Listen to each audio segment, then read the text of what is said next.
did it. Stop that. What is going on, everybody?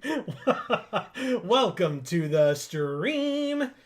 And a very happy Friday. One and all. We did it. Don't worry. It happened. Did I check this? Is this just a controller configuration? It sure is. Oh, it's kind of not, though, right?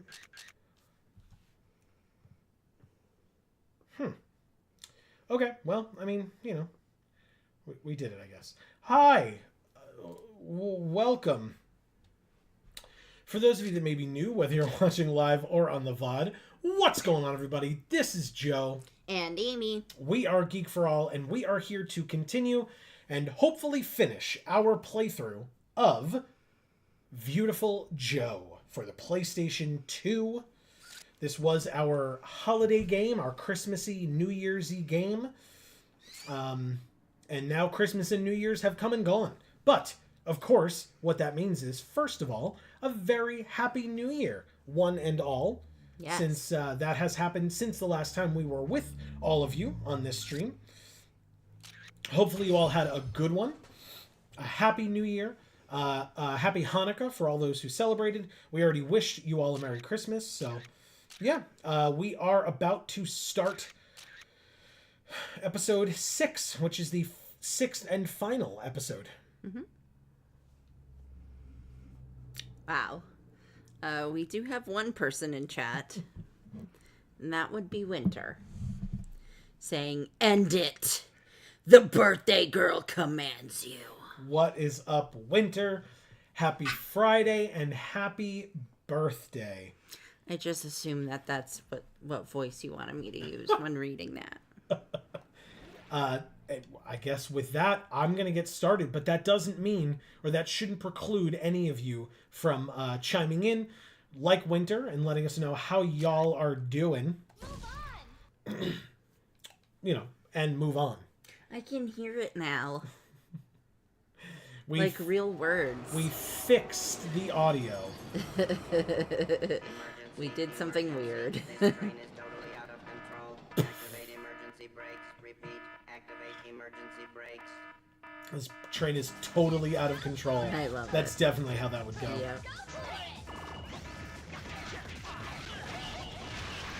Yep. Marcus is here saying sup. What is up, Marcus?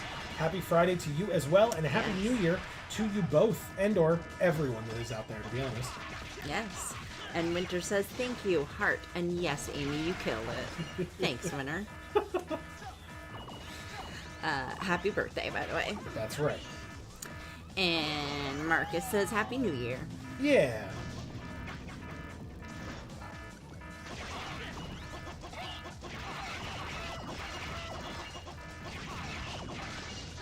How come sometimes when you kill them, they sound like chickens? That's a damn good question. I don't actually know the answer.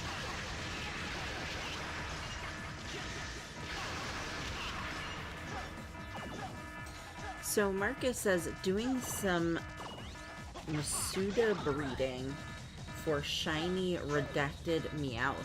Oh, cool. What's Masuda breeding? I actually, I'm sure Marcus can explain that to you. It's a method of breeding, but... Well, I gathered that. Oh god. No, no. I wanted to get the... Really? Can I not go back? Oh, thank god.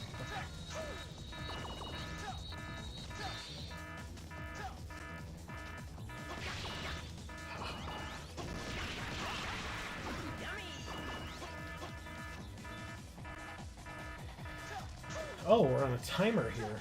Oh.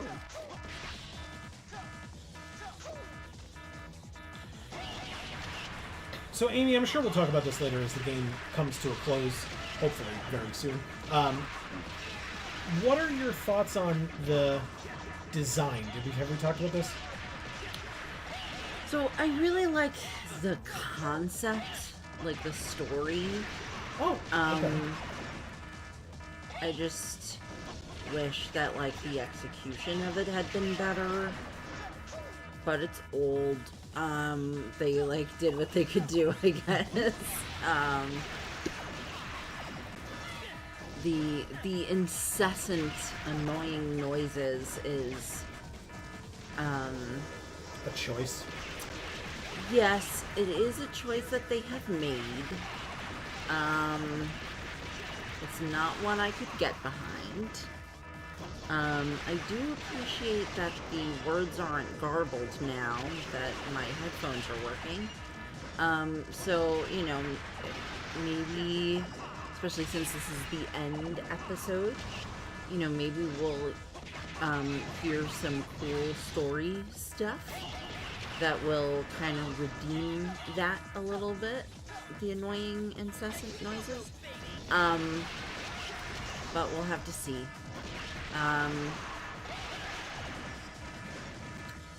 Yeah, I think as a concept it's cool. I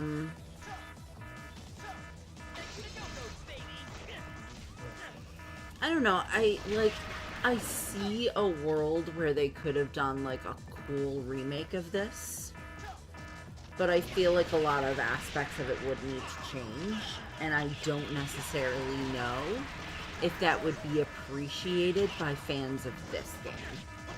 Does that make sense? Sure, yeah. Because they might feel like it was too much of a deviation from the original. Okay. I mean, that's kind of all I can say about it. If they did do a remake, I would be intrigued by that.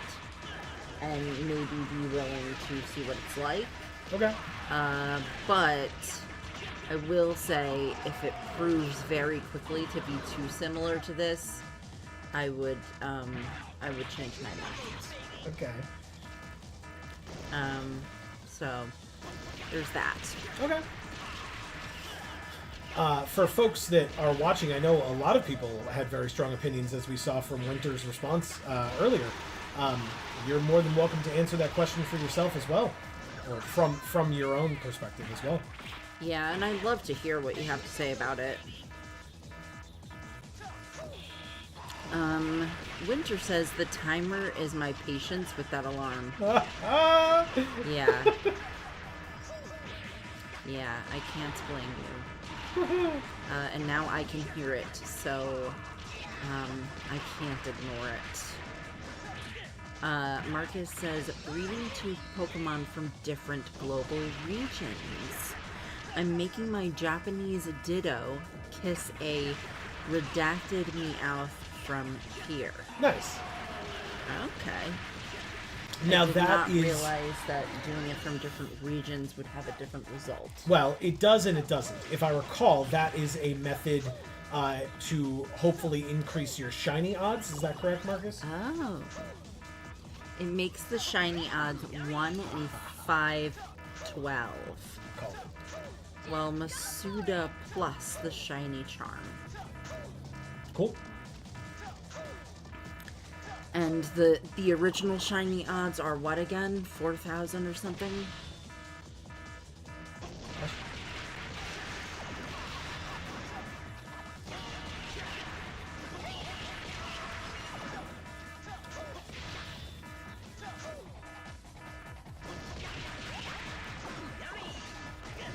Shit.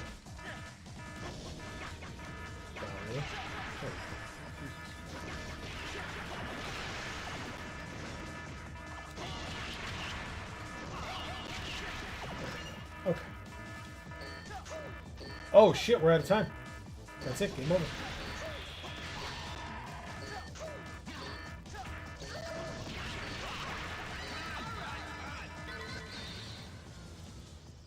Ready? Action. Start over.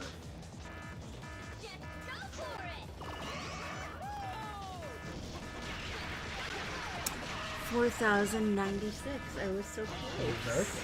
Like, I knew it was not 4,000 even, but I just wasn't sure what the rest of the number was.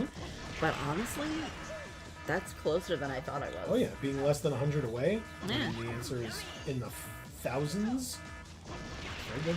Yeah. He says 1 in 4,096. You get the shiny charm by completing a game's Pokedex. Yeah. Oh, shit. So you had to complete the Pokedex first. Yep. That sounds terrible, Marcus. Now, Marcus, this is, to remind me, this is in mainline Scarlet and Violet, is that correct? Winter says, honestly, the only good thing I can say about this game is that I like the hard contrast comic book aesthetic. Me too. Everything else, meh. I can't even remember the story. Though I haven't watched you play the whole game, I did miss a bit of it. Okay. Well, and that hard contrast comic book aesthetic is an aspect of it that I don't like. Oh. So it's cool that we're able to kind of, you know, have different opinions about different aspects of it, and, you know,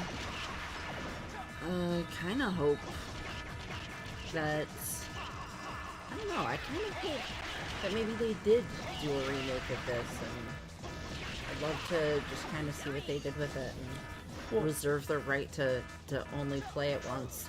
Well, so I think I told you this, but there is a sequel. There is Viewtiful Joe 2.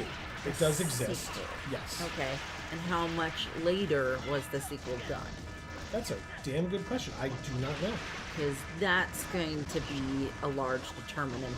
I imagine it was soon after. Yeah, then I don't think so.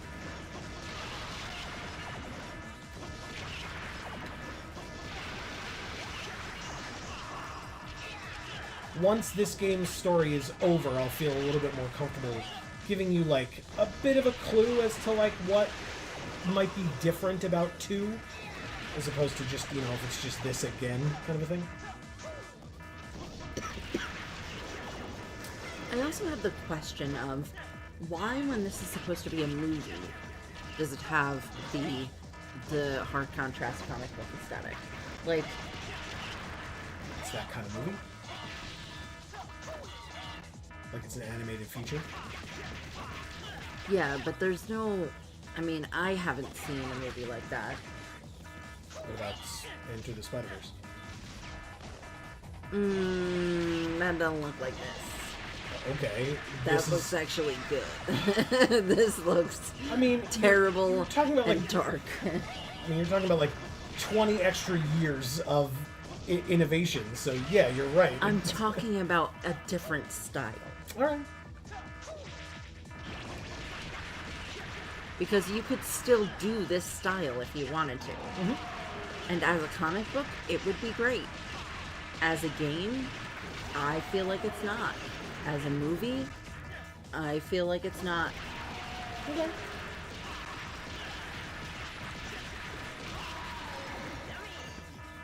I feel like in the past there have been, there has been at least one movie, I believe, that was animated in this style that I did not see.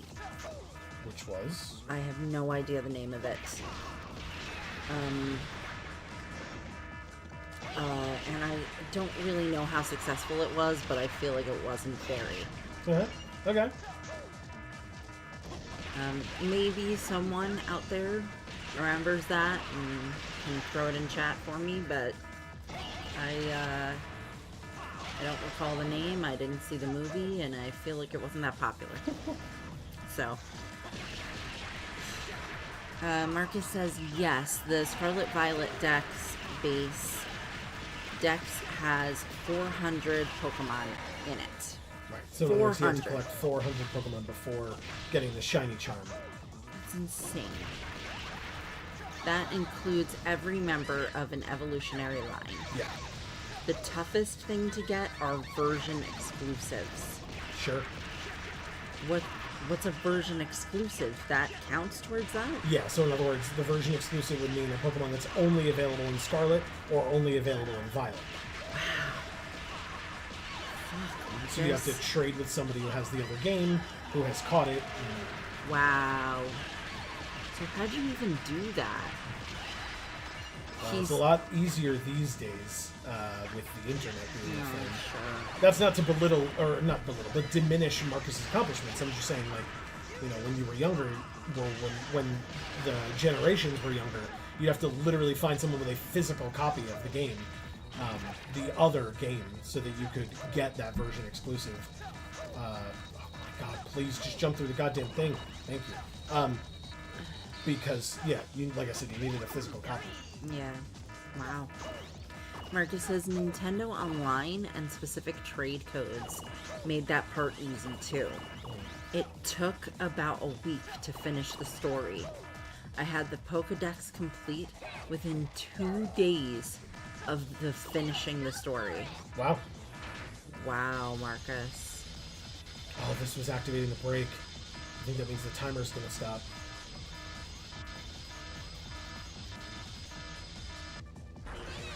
Oh, yes! You did it. I did do it. And you got an A. Yeah. Thank goodness. Thank goodness. Yeah. It is, thank goodness. And I'm sure that's what Winter is saying. Alright, I gotta see what our score here is. 92.41. Yeah, we used the 30k last week.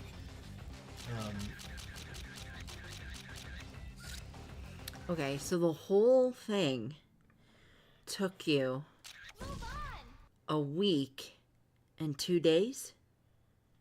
That's it? Well, to get the charm is what he said, right? Or that, because that's to beat the story. It took about a week to finish the story. I had the Pokédex complete within 2 days of finishing the story. Yeah. So there you go.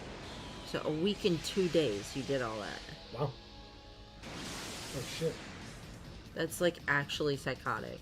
Like, I don't know how you did that. Dedication. That's incredibly impressive. Look who it is, Amy. Whoa. It's my friendly neighborhood arch rival. But you're a little late. The ritual has begun. I know you. The name's Alistair. Nice punch back there, by the way. What's this about a ritual? I hope you guys aren't up to anything weird. Kids are watching this too, you know. Right.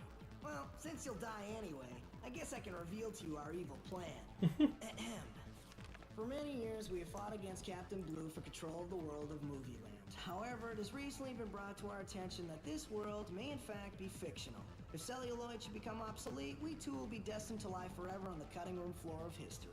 In order to counter this threat, we have made a bold plan to break through the silver screen and take over the world beyond Hollywood. Sheesh. I hate it when they have all these subplots. The key to our success lies in the DNA of the creator. As long as we have that DNA in our possession, we'll be able to come and go at will in the world of humans, which is why we need the girl. The girl? You mean Sylvia? Well, that seems to be the general idea, but hey, I don't give a rip about all that. The only thing I'm interested in is testing my own strength. You've been making waves in our world, but you should realize you're just a sidekick. Let's see who's the strongest once and for all. He's a lot cooler than our character. He was the dark version of us from the other fight, remember? There was like the other Beautiful Joe that we fought. Yeah. That was him. Oh, right in the lava. Nice. Where'd he go? Oh, there he is.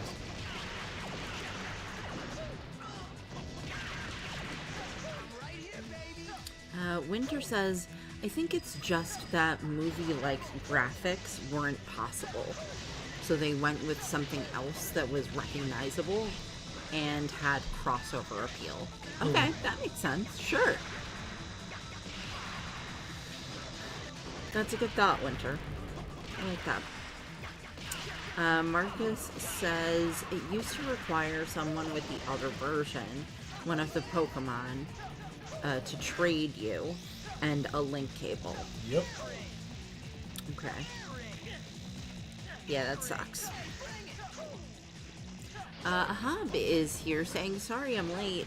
Had to discuss what is to be done with the children. What does that mean? Oh boy.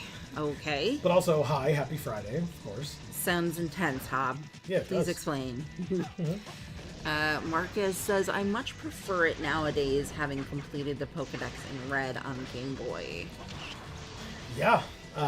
In fact, Dave, who has been showing us the Final Fantasy games, he and I traded back and forth back in the day to complete the Pokedex together. Makes sense. Yeah. You guys completed the Pokedex. Oh, I think I did in yellow. I completed the Pokedex in yellow. Well, no, actually, I lied. I completed all but one. I was missing Hitmonlee. Because we both got Hitmonchan from the fighting dojo. So, There you go. but yeah, so I had 149 because you couldn't get Mew. I had 149 Pokemon. Sure. Well, you guys are impressive because I don't have the patience or the... Honestly, I just don't care enough to complete the Pokedex. Nah. No. There's nothing wrong with that. No. Well, thank you for saying that. Hob says, haha, he's reading the script. He was. Yes. He was reading the script. It was funny. Son of a bitch. And then he says, I like the demon dude better too, Amy. Yeah, he's better. Our character sucks. I just had a very bad behavior day on top of starting to potty train the kids in earnest. So we had to powwow about a way to positive reinforce instead of taking literally everything away. Sure. Gotcha.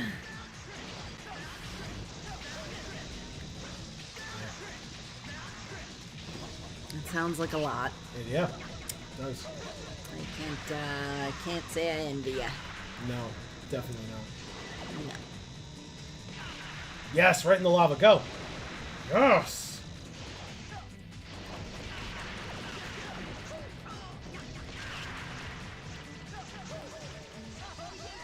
Where did he go? No. Ah, damn it. Oh.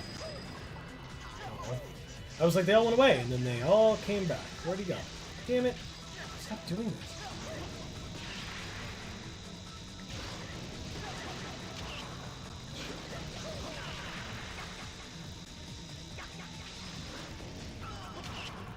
Oh. I don't know where he is. And that's fully blocking my path right now. There he is. Nope, now he's gone. Could we just not? It's all the way over there.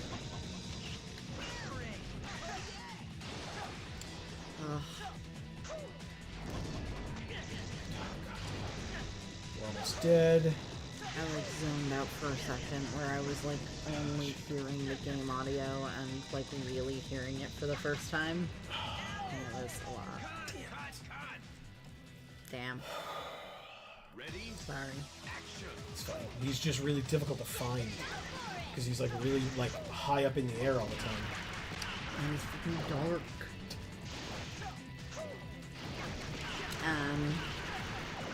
Hob says, I completed the Pokedex legitimately in my long-since deleted original save of Red, and used Pokemon Stadium to help me do the same in Blue and Yellow. Nice. That's cool. That is cool. You can use Stadium to do that?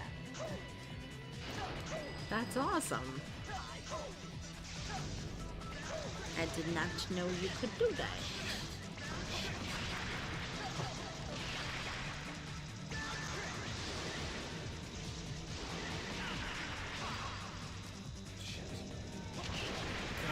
Damn it.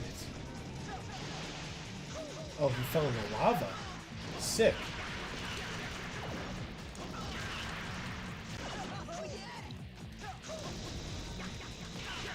Yes. Oh, there he is. Come on, get him. Shit. No, no, no. Don't let him get away. Nice. Okay. Okay, this is actually... You know what? I don't hate this. I won't. Oh, damn it.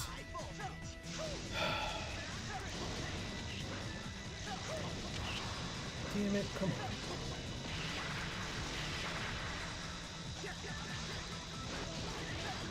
Says, I think I was like a dozen off on my original lost save of silver. Okay. And missing less than a quarter in diamond. Nice. Never attempted a completion since. Yeah, since yellow, I didn't, unless you count Coliseum and XD Gale of Darkness, which, you know, it's a limited dex. It's not like a full release. Fizzy Star is here saying Happy Friday, Joe and Amy. Happy Friday, Fizzy Star. Great to see you. Yeah. And Happy New Year as well. Yeah. Oh, come on, one more hit. Are you kidding? Oh, I lied. 2 more hits, but got it. Nice.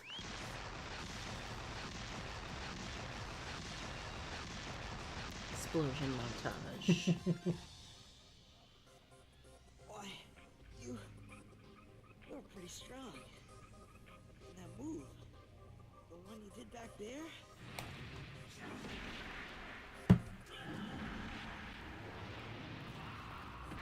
Is it just a groin shot? Mm-hmm. Tell me, what do they call you? Beautiful. Well, yeah, that works. I'm Joe. Viewtiful Joe. Beautiful Joe. How fitting.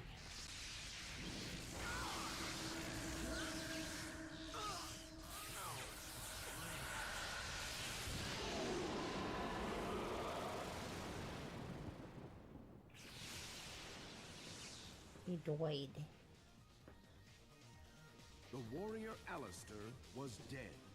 Joe felt that he had lost an old friend, and his heart was heavy with conflicting emotions. But Joe is unstoppable. He bravely hurls himself into the mystery of the Creator's DNA in order to save the lovely Sylvia. Thus, he faces the most agonizing battle any superhero could ever be forced to encounter. Yikes! I completely forgot about Sylvia. The grueling attacks of the evil forces Really, dude? know no end. Appearing before his battered body, the most imposing of the Shadows shows no mercy. Don't forget to catch Joe and company next time in The Magnificent Five. Is this it? Am I done for? You're kidding, right? Oh, come on! No! Come on! Help a brother out, huh?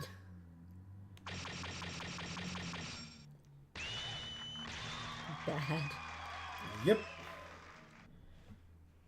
You got 7,000 points, though, or whatever. Sure. So I lied. I guess episode 6 is not the final episode, but regardless, I still imagine we'll be, you know, done soon.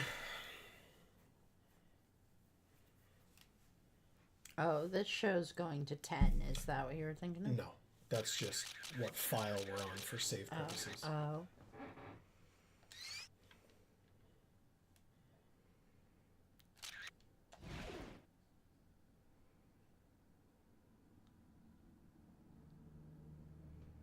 Well, and then it has like live theater curtains.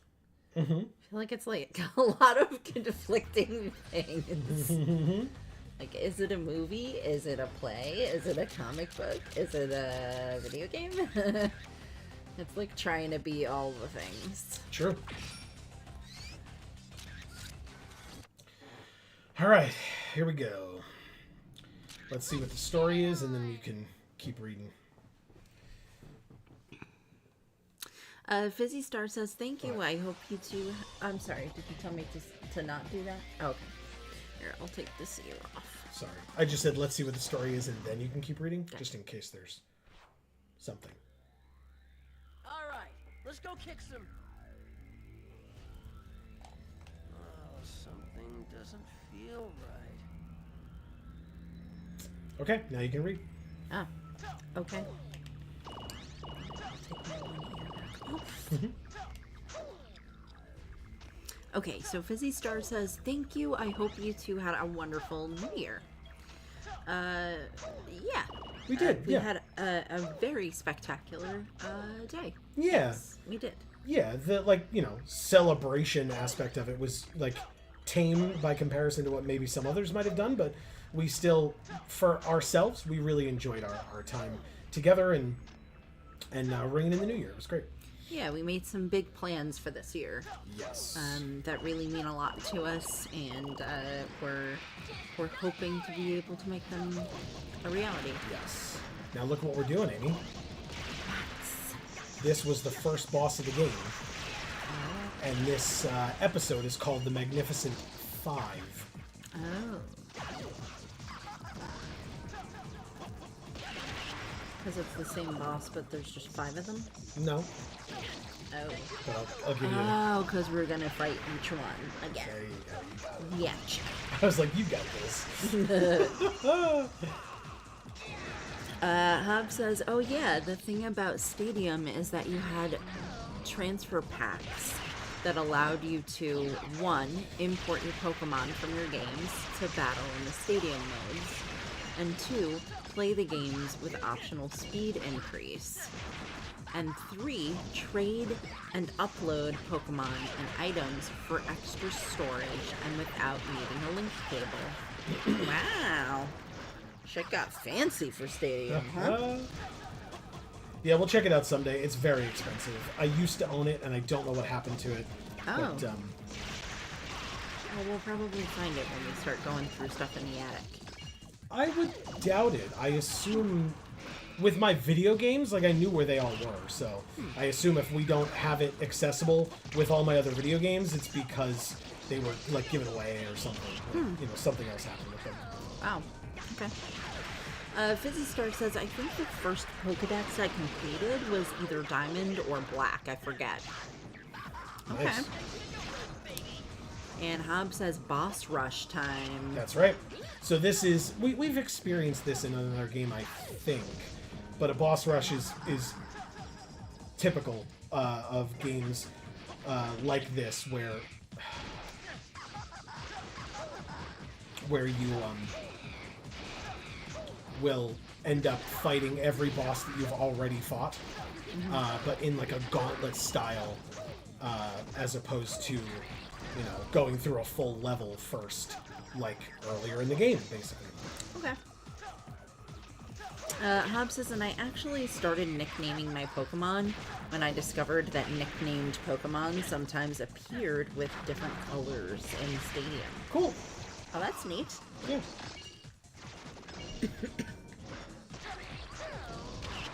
Woo! Good dodge, Joe. And I don't mean me. I mean him. Yeah. Well, right now you are him. Yes. You're beautiful Joe all along. Beautiful Joe was inside us all along. Yeah.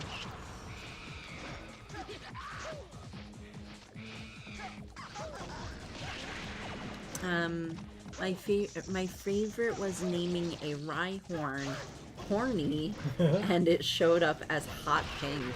Nice. Wow, okay. I don't know if I like this, because I like the colors staying the same, unless it's a shiny, and then it's the color the shiny is. That seems, I don't know, I don't like that as much. Well, there weren't shinies in Gen 1. Oh. At least not to my recollection. But folks can absolutely correct me if I'm wrong, as always.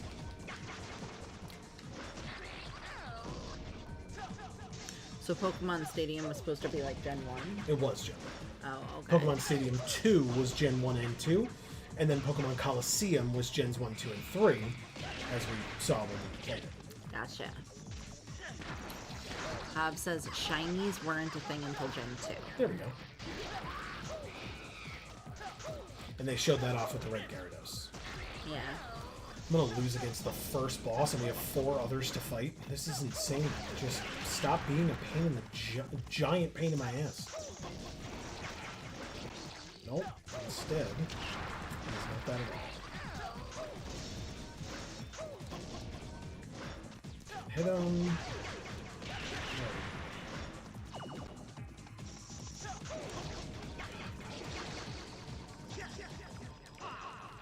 Come on, are you kidding? Oh, right at the end, huh?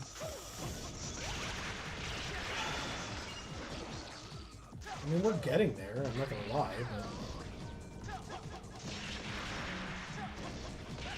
Thank you.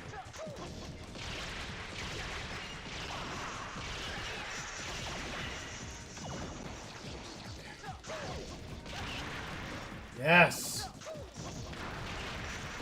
And I've been doing this the whole time. God damn. So, Winter, if you're still here, let us know what your birthday day has been like. Yeah. And/or is there like a celebration day that's not today? And do you know anything about what that celebration is going to be like? And/or did you celebrate it already? Kind of thing.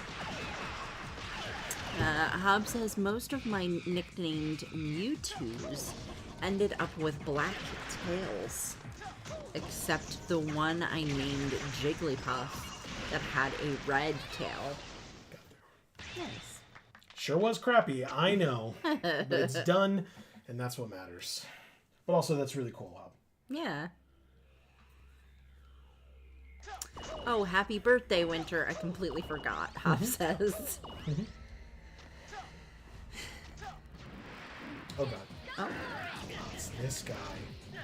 Oh. Really? I used my take 2 already?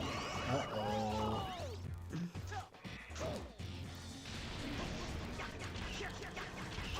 Spider Clooney is here saying, uh-oh, only one chili pepper of life left. Yeah, but then it went away, and now we're back to full again, technically, but at what cost? They're just, stylized hearts, Spider Clooney. They do look like chili peppers, though. I can see it. They do. But they don't have stems, and they're pink.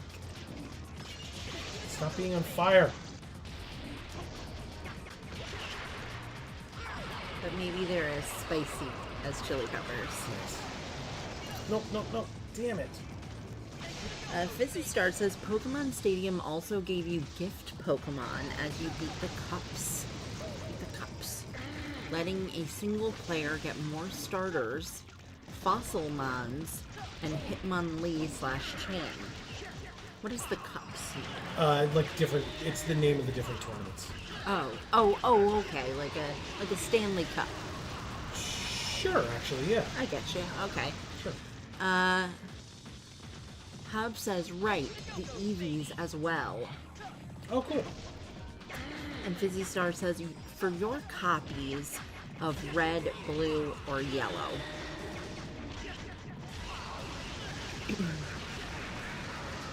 Come on.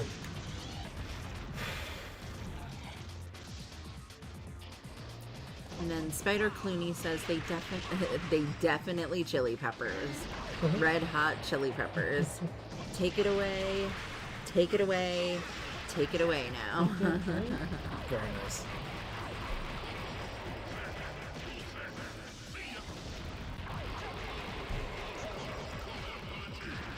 Seriously? Can you take any damage from any of those?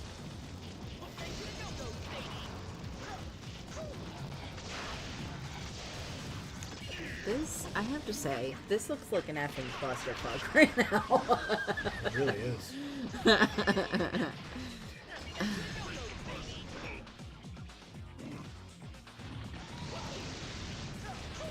Alright, it got better.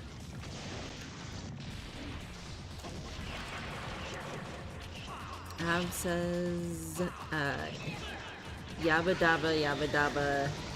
Oh, yabba dabba, yabba dabba, dabba do now. I only know the Weird Al versions. This is not going to be easy. Ready? Action!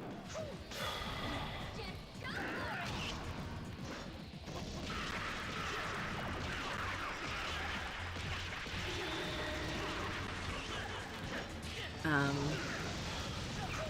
you guys like the Red Hot Chili Peppers as a band? Fizzy Star says, have either of you eaten a pepper raw?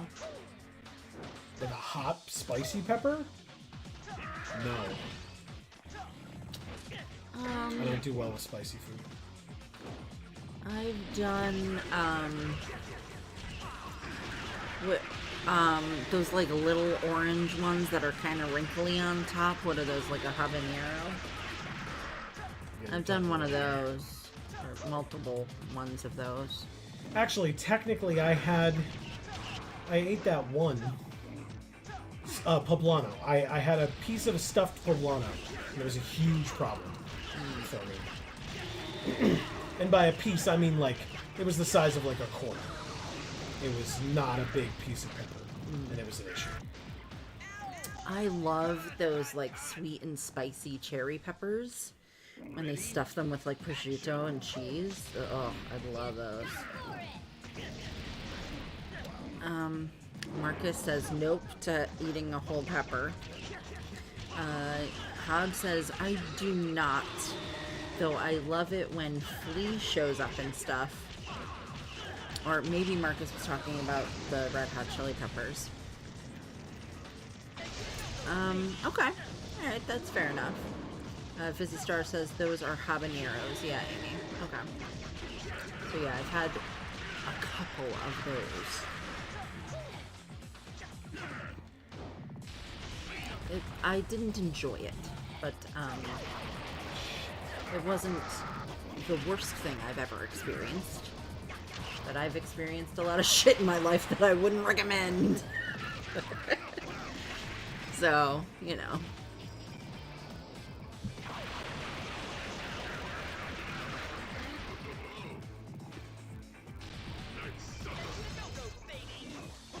Do you like hot peppers, Fizzy Star?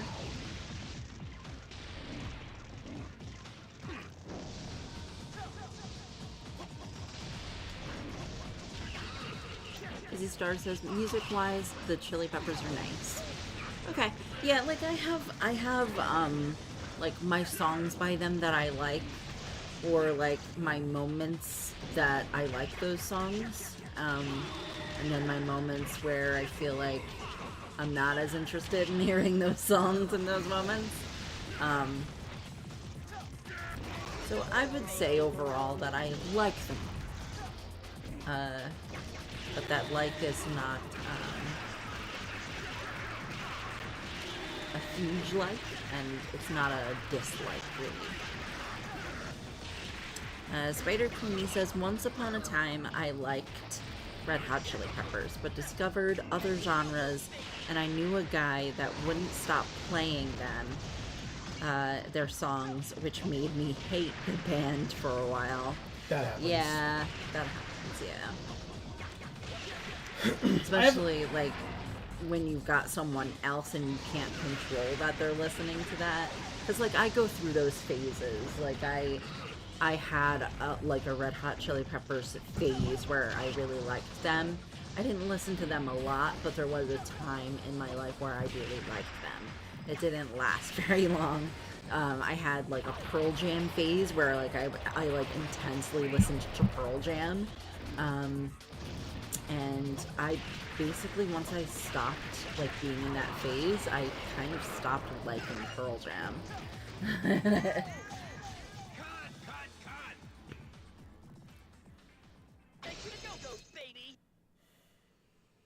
Hobbs says, it took me a long time to appreciate music that came out in my lifetime, in general, since my dad is literally an old school glam rocker and raised me as a music snob. I'm getting a little better. That's funny, Hub. I have to start all over again, including with the first boss. Oh. Just FYI. That sucks. Yep, sure does. Alright, Yeah, whatever. let's go kick some. It's just like, you don't start with enough of a slowdown bar to face 5 bosses. But they also don't give you enough of these collectibles to, like, build the bar up at all. So.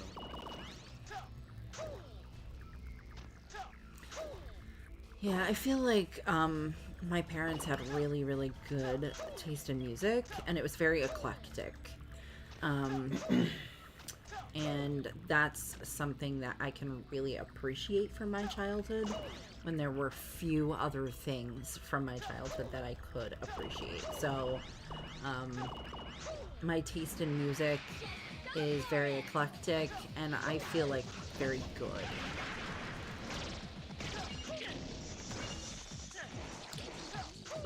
Yeah, see, I think I've talked about this before, but like when I was younger, I mean, I'm an only child, so I didn't really start getting into music, like my own style of music, until I was like in my mid to late teens.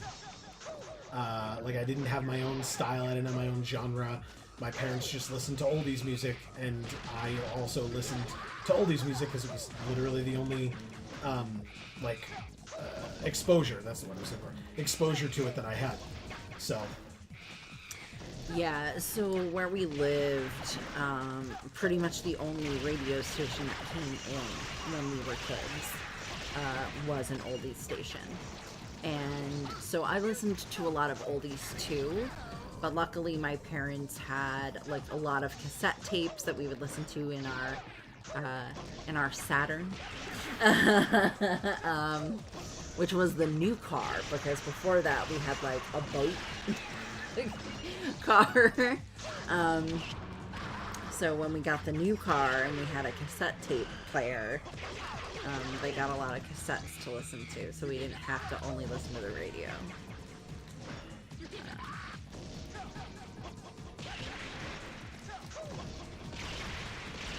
But yeah, I mean, I listened to a lot of oldies too, because that really was the only radio station you could get.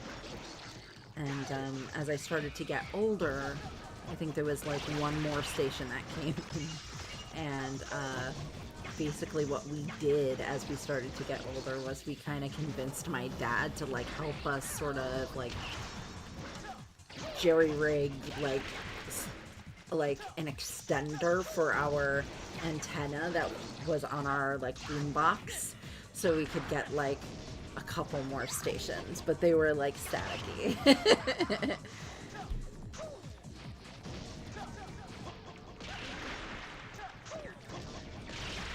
So another thing too is I started to have like an appreciation for listening to music that was staticky a little bit, and just like dealing with the static for the ability to listen to something that wasn't oldies.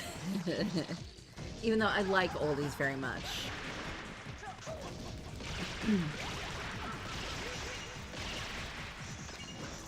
Pop says, like, he literally had or has a band and spent most of his adult life before I was born almost getting signed to record contracts, only for the people who signed them to get fired and the band dropped. Lovely. Before anything but production could happen. Yeah. Most of my favorite artists are still from before my time, though some more contemporary, as in the last 40 years, stuff has crept in there. Okay.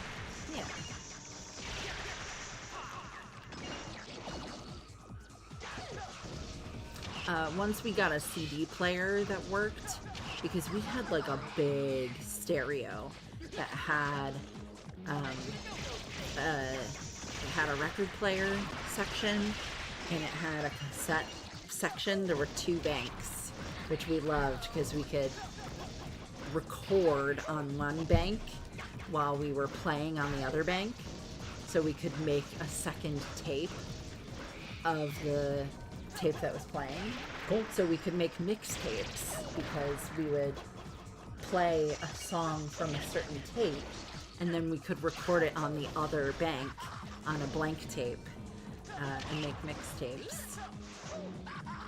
And then that stereo also had a CD player, but that was when CD players were in their infancy, and it didn't work. Because it was too new, I guess. They didn't know what they were doing, and it broke very quickly after we purchased it. And so when we finally got a new stereo that had a CD player, we were able to listen to a lot more contemporary music because we just bought a bunch of CDs that were like, you know, newer music.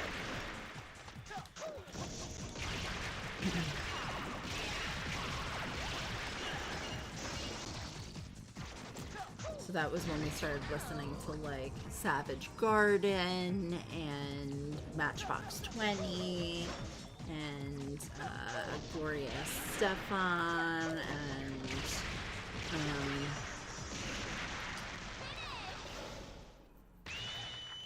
nice.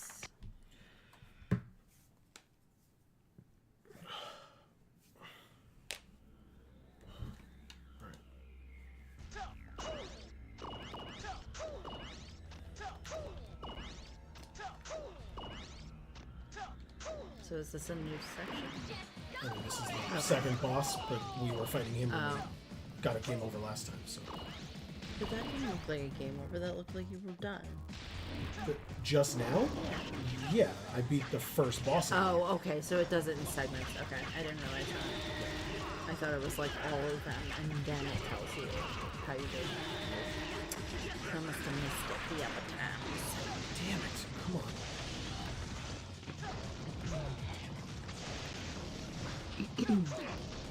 Hob says, my dad had a tape deck that not only recorded stuff from CDs to play in the car tape deck, but could also record TV audio.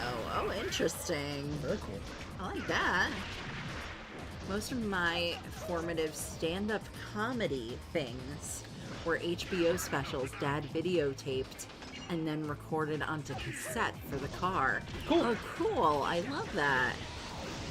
The big one for me had Dennis Leary, Lock and Load on one side, and Jon Stewart, Unleavened on the other. Unleavened?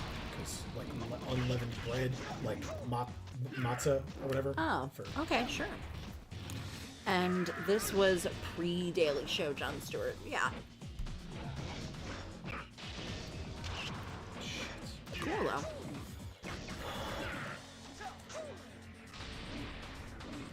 I'm really going through it over here, by the way. Holy so shit. sorry. This sucks ass, man. I hate it. I like... Oh, come on. Give me the speed up back. Oh, my God.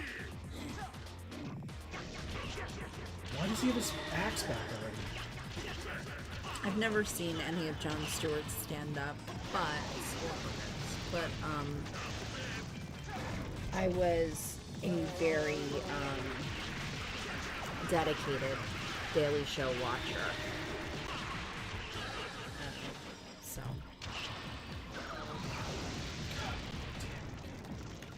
and I really loved him. I had the Shadow Government book, or the America book. Whatever it was. I still have it.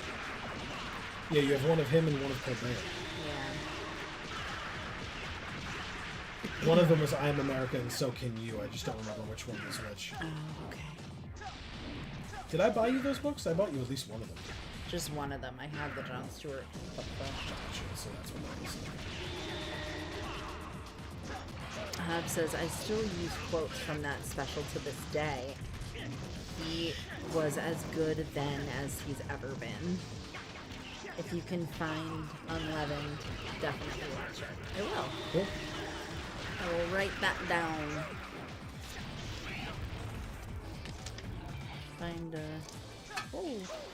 Find one of these post-its to write it on.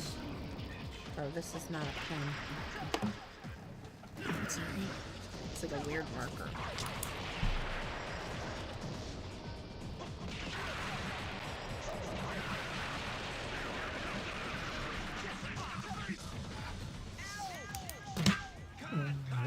What killed me? What was it, pray tell? Yeah,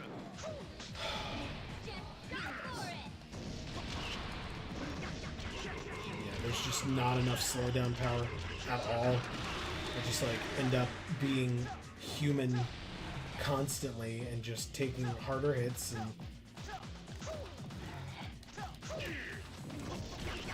he gets his goddamn axe back.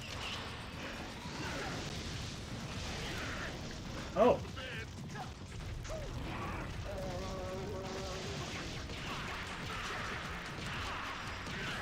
Come on.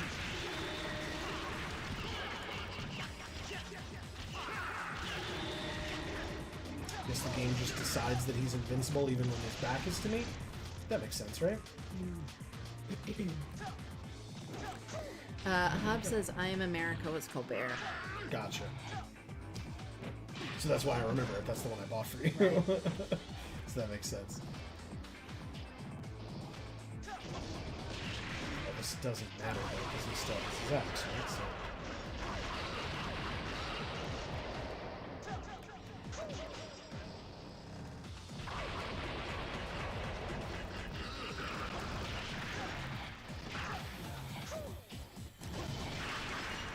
Oh, he doesn't. Okay. Cool. Okay, that was good. That was very good.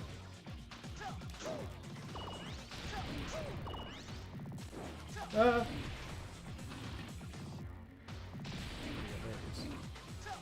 on, do the charging thing.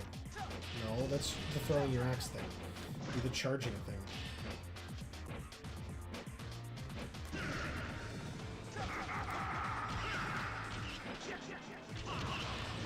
Gotcha. Fire. Yeah! Oh, come on!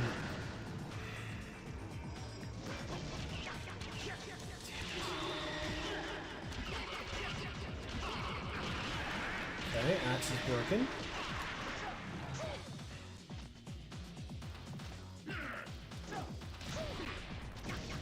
Really? Oh, just has it back. Alright, fine.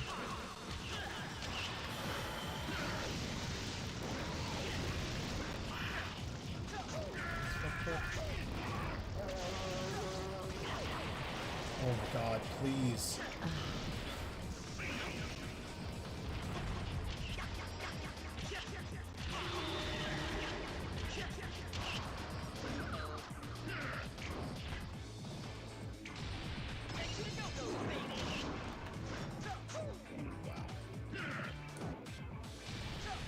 Winter says, I'm back.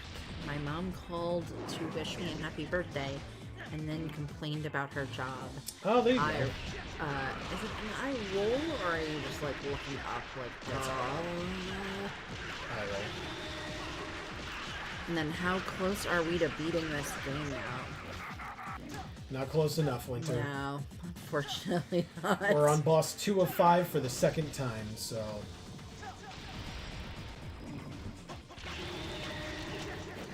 That was an eye roll, yes. Yeah. Son of a bitch! Come on. 3 health. Well, I had 3 health left. Now I have 0 health left. Ready?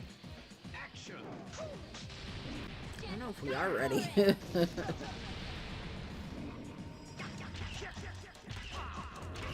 She said, come on, Joe, do it for me. He's trying his best.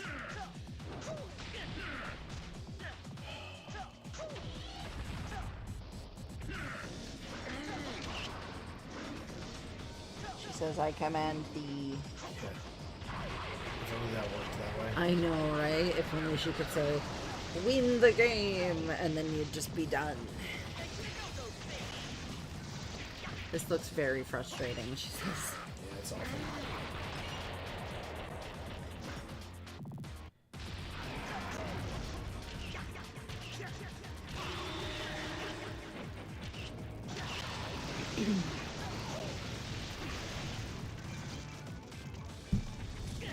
Oh my god. There's no telegraphing when he does that. There's no sound cue. There's no visual cue because the fucking camera zooms in.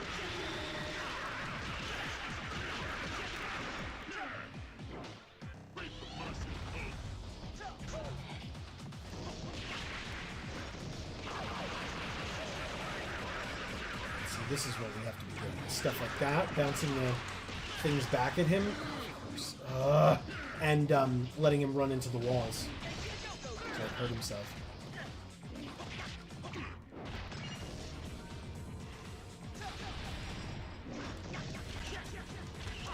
Come on, break the axe. Break it.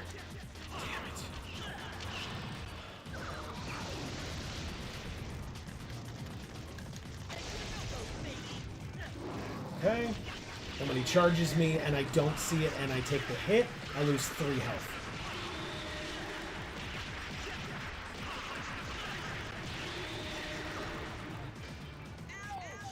And when the axe drops in without any warning whatsoever, you take damage.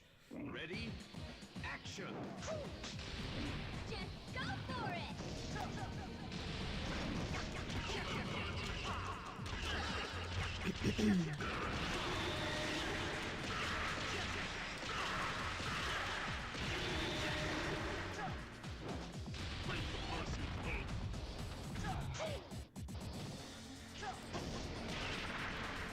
Damn it. And he got the axe back? Are you kidding? That means he can block all of this now. Okay, that's better. That did a nice amount of damage. But of course I was slowing it down for too long, and so now I need it again. And he flies down from the ceiling. Come on. No, not that. Run at me. But do it when I can, like, actually fucking see you. Nope. Just throw your axe and jump around, I guess. It's a good song. Jump around. Usually no axe involved, but I guess they're doing it, right?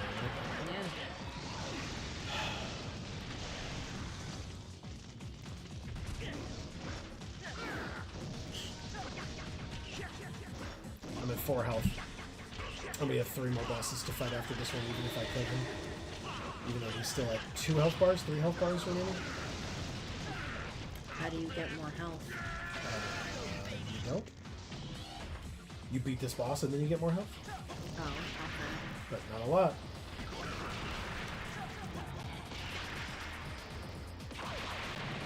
Okay, okay. Go, go, go, go, go. Go, look at his health. Oh shit. I was looking at his health and not at the fucking missiles coming in. Where is he? Right there. Yep, clearly. Can't land anywhere. And I'm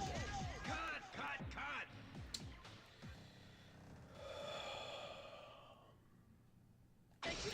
Start over from the first boss again.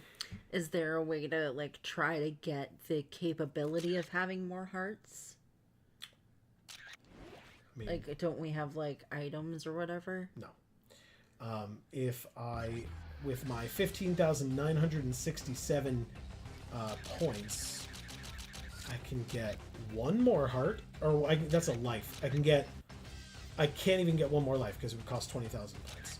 I can get a take 2 though. That'll take. Okay. I don't know what that means, but...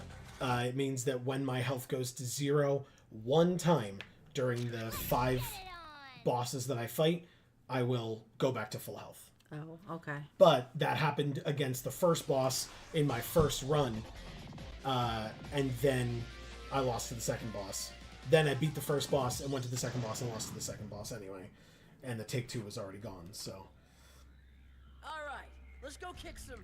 Didn't really work out the way I wanted it to. Yeah. Oh, something doesn't feel right.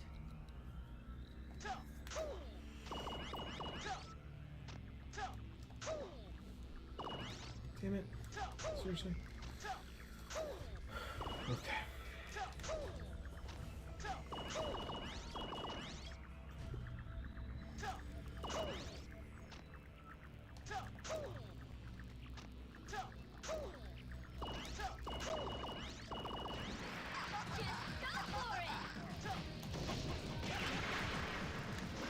Wow, really? Really?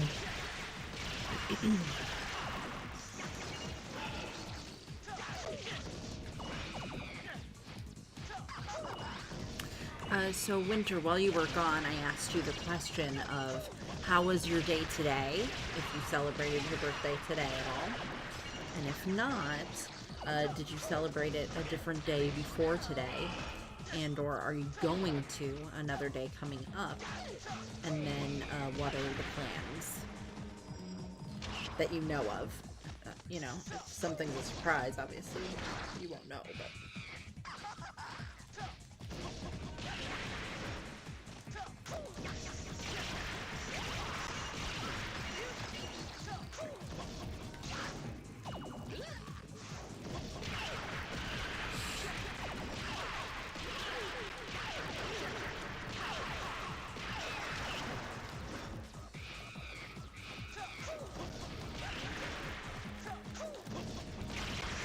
Says it's a boss rush, Winter. When she said it looked frustrating, I guess. Yeah. Sure is a boss rush. Yep. Really? I didn't know what that was before, but now I get it. Because what it actually is a giant pain in the ass.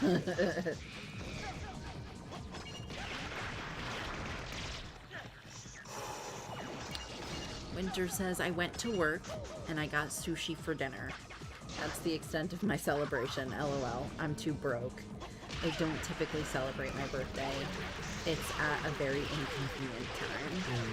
It is at an inconvenient time. I do agree. I'm sorry that you don't really celebrate your birthday typically. I'm sorry that you're too broke, something that we know rather well. I'm glad you got sushi. And I'm actually kind of glad you got to go to work, because you thought you were going to be furloughed. So, you know, you got to go to work. But you were going to be paid when you were furloughed, or no? I can't quite remember. Hub says, we're fighting all the major dudes we fought before, except we keep not being able to get past number 2. Correct. So Hab is updating you on where we're at with the game. Come on! It's like just out of reach. Winter says, video games are supposed to be fun though. I know. I know. Spider Clooney says, Winter, tell that to developers. LOL. Amazing. Winter says, very true. No furlough. And Joe Biden gave me a birthday present. Star. Really? And what may that be? Hobb says, that was nice of him. Damn it. There we go. Okay, come on.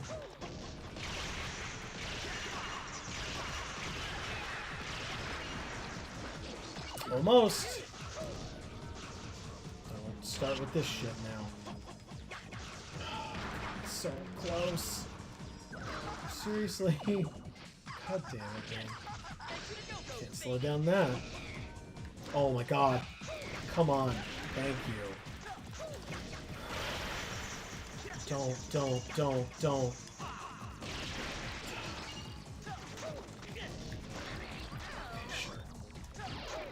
Sure. Come on. Stop. No! Thank God. I was gonna say, we need some kind of explosion to happen here. Yeah. And you did it. Okay.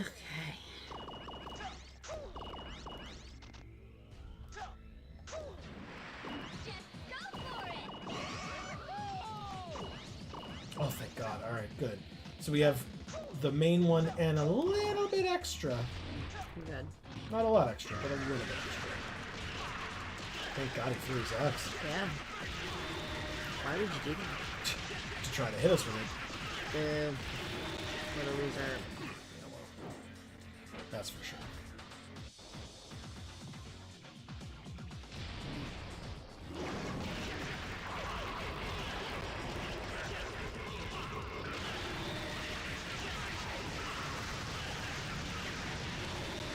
No!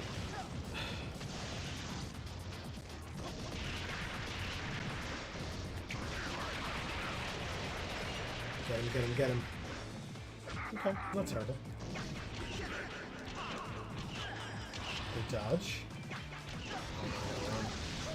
There's the fires here. Damn it! I was like, he's probably going to charge me. Oh, crap. Second too late. We're 1 health away from death. Just pure and complete utter death. Which is going to be... Oh, come on. Okay. Oh, there's the fire. Can I... Nope, can't dodge that.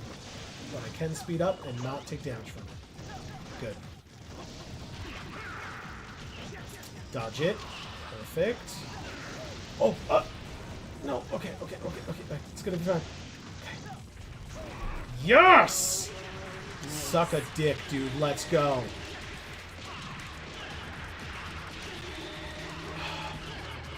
Nope. Okay. Take 2. Can't get out of the fire. There we go. Oh, shit. Did I think I stunned him over there, but I was too busy being over here.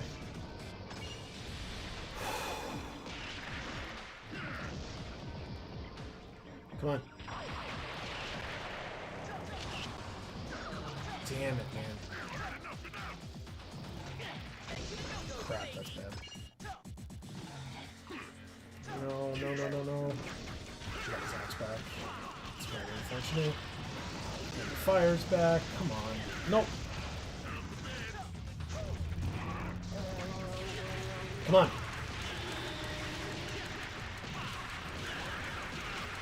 Ninja says, thanks, Jimmy.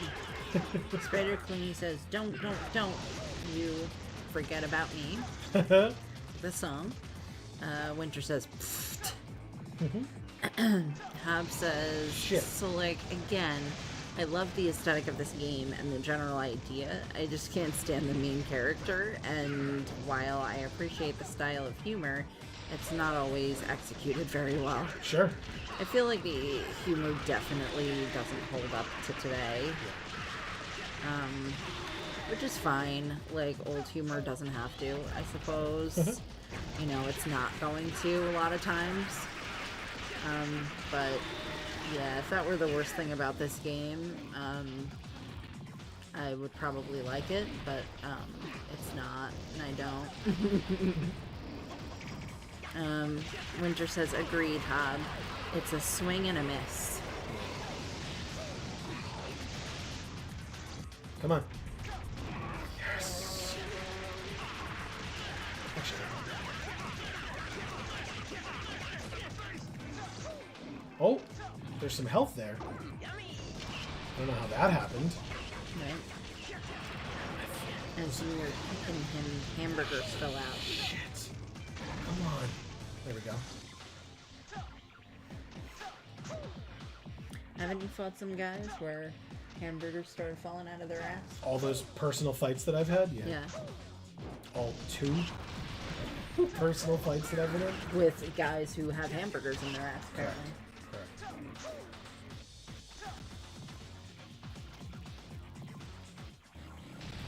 There it is. Really? Okay, come on. Tom says I'm not 14 anymore is the problem. Yeah. Yeah, that's definitely not a problem though. Winter says I can still appreciate a lot of the stuff I liked at 14 and stuff I know I would have liked at 14 though. Sure. And stuff I know I would have liked at 14. Sure. Spider Clooney says Asperger's, lol. Nice. Wow. That's kind of fucked up, Spider Clooney, Wow. but Come on. Don't. so I suppose that humor would have fit in well with this game. Doesn't stand up to the test of time. Dicks, man. I think this is the lowest his health has been, but mine's not high, so. Nowhere. Oh, okay, that's good. Come on.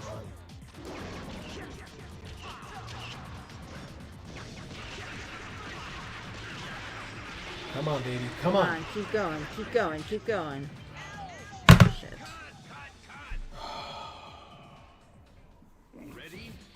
Action! Okay. Winter says, hence why I have an appreciation for Skibbity Toilet.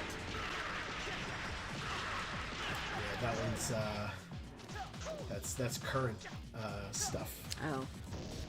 Okay. Oh, it sounds dumb. Shit. Hob says, like I said in the first part, I think if I had played this at the time, I would have liked it. And nostalgia would have made me go easy on it. But that's not what happened. Exactly. Okay, that makes sense, Hob.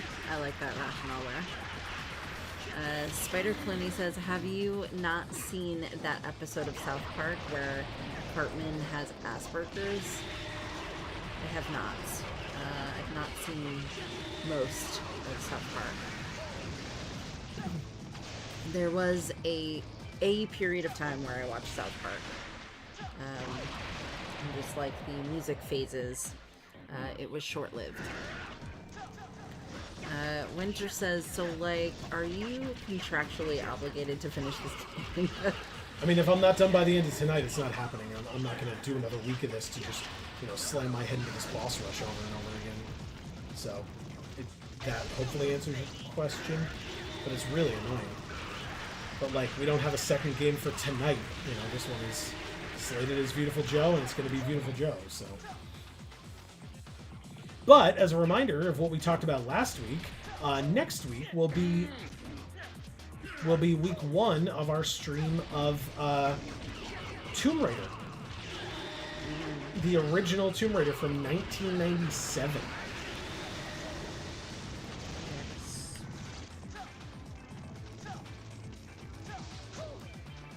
Hob says, I was diagnosed with Asperger's the year before I got folded into ASD and ceased being a separate diagnosis. Yep. Which I think was the right call, even though I was not a fan at the time. Sure. Come on, get him.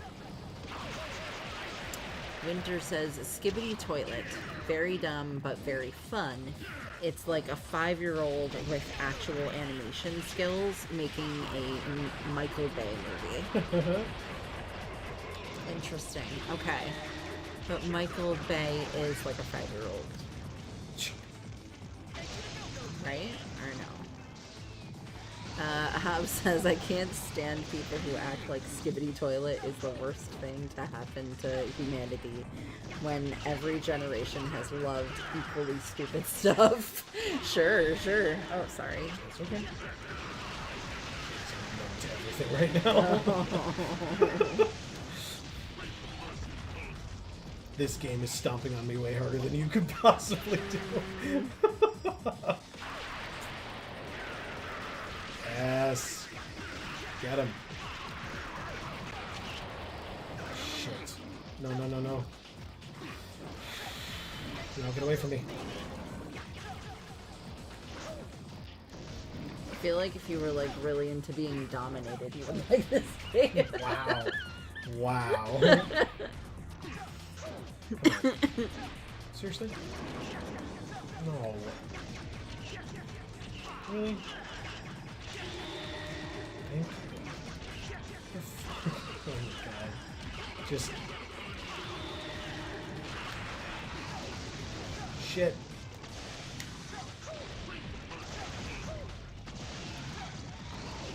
What the hell?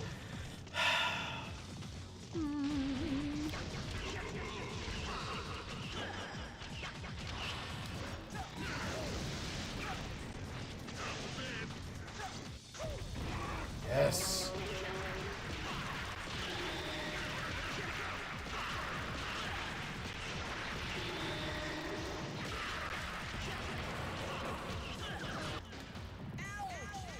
Cut! Ready? Action! So frustrated, dude.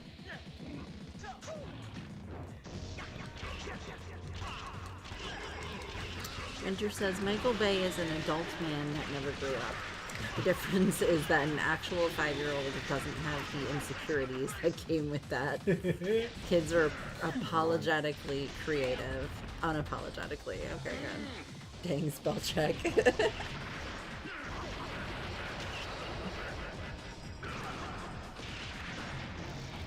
Come on, get him. Blow up a lot. Nope.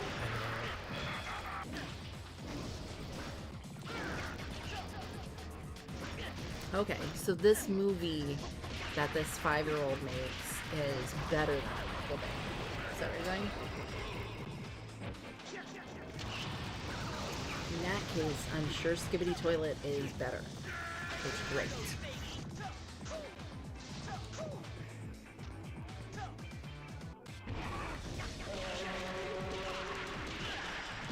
Did he just run himself into the wall, like, without me being anywhere near it?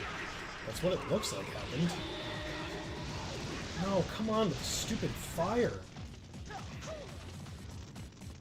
Maybe you should get fire-resistant suits or something. Maybe.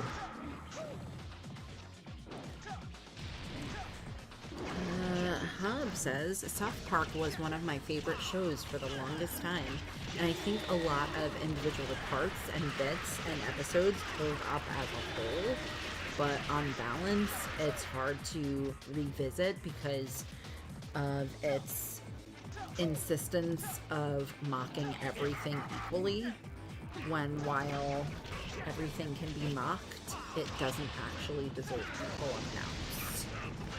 Ah. That's an interesting point, Bob. Damn it. I would love for you to elaborate on that. Like, can you give an example of how two things deserve unequal amounts of being mocked? Because I would love to talk about that further. Winter says, oh man, I think they'd tie. It was a much simpler time. I have 2 pieces of sushi left, but I am full and they aren't going to keep me well in the fridge. Or they aren't going to keep well in the fridge. Sure. Well... Damn it! Do you have Ziplocs? You could put it in a Ziploc and try to get the excess air out, and then you could eat it, like, for breakfast tomorrow. So it's not in there for a long time. Do you eat sushi for breakfast? I do. I guess it's kind of like lox, right? I have never been one of those people who thinks that, what you eat for a meal has to be what society has specified is considered that meal. Sure. And I know the same goes for you. Yes. So. It does, yeah. So I absolutely would eat sushi for breakfast. In fact, I just got some sushi sauce. I was able to find, so my favorite type of sushi is eel roll. And I've always been afraid to have the eel sauce because it's not gluten-free, or at least I have to assume it's not. But I was able to find eel sauce on Amazon that was gluten-free, so I got it. And it's in the fridge. I've used it somewhat, but not for sushi. So, but I was intrigued, so I got it. But, I don't know. The jury's kind of still out on it, whether it's gonna be like a revelation for me when I eat sushi, or if it's just gonna be like, well, I don't really need this, you know? Damn it, stop!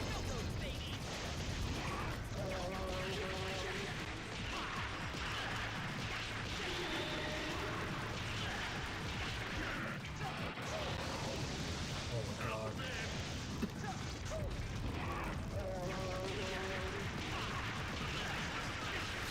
Says, I think Michael Bay is actually a very good technical filmmaker, but doesn't always pick the best material and is kind of a creep.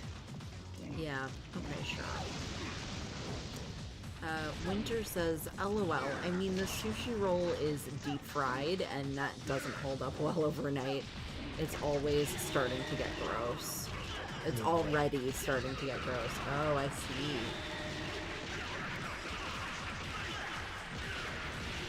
Alright, well, you tried.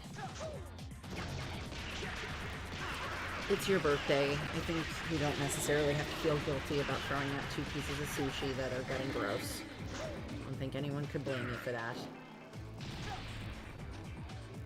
Hob says, they have that thing of we make fun of everybody, but treating well-intentioned but annoying as equally horrible as maliciously cruel abusers of power. Oh, I see, I see. Yeah, so they go from punching up to punching down. And punching down isn't cool. Punching up is very noble. Right. You know? Okay. So it's like, I was watching a clip from, damn it, I'm not going to remember his name. British comedian, I'm not going to remember his name, but he, one of his, like, stand-up routines, and he was talking about, like, you know, comedians that tell, like, edgy jokes or whatever, and they're like, oh, people are just so sensitive today. And it's like, you know, they're telling jokes about, like, trans people. Yeah. And, you know, it's like, you know, people just need to get a thicker skin. And his point was like, yeah, definitely one group that needs to absolutely have their ego checked is the trans community. Right. You know what I mean? Fuck Like yourself, bro. But that's the thing, right? So punching up versus punching down, right? Like, you know. No, the person who needs to have their ego checked is definitely you. Right.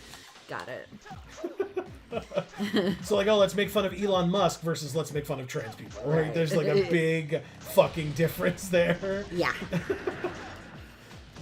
Spider Clooney says Jimmy Carr. It was not Jimmy Carr, no. I want to say Joe Lycett, but it was not Joe Lycett. I just can't remember his name. No, I do like Jimmy Carr a lot, and I would know if it was Jimmy Carr. Winter says South Park's style would not do well for the current CEO drama, LOL. True. Hob says right, and South Park punches in every direction all at once. Okay.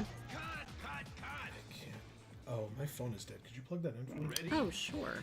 That's how I see what time it is. Uh-oh. That's a problem, because I don't know what time it is. That's 9:30.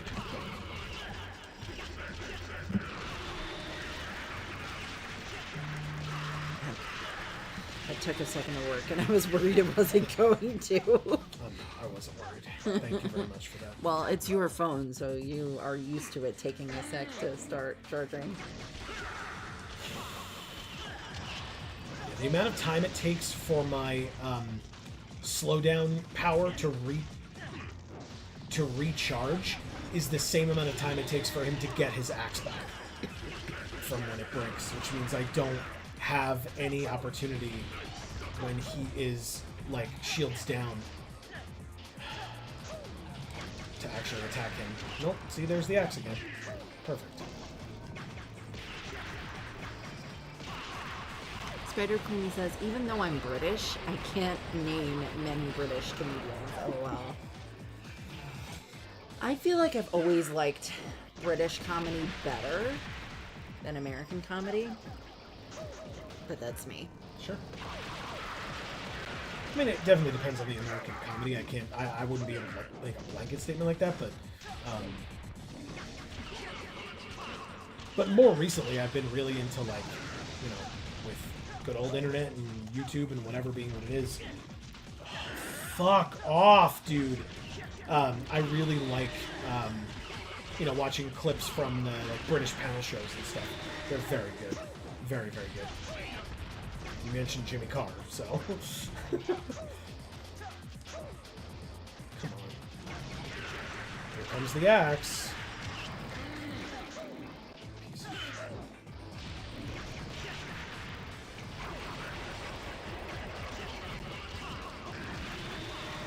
Thank you. Crap, come on. Thank you. He's got his axe back already? He sure does. Oh, no, I lied, but now he does. Ow. I'm at 1 health. Cool. Is he still at 2.5 health bars? Maybe 3.5. Oh, no, I'm dead. Can't get out of the fire. There we go. Wait. Technically not dead.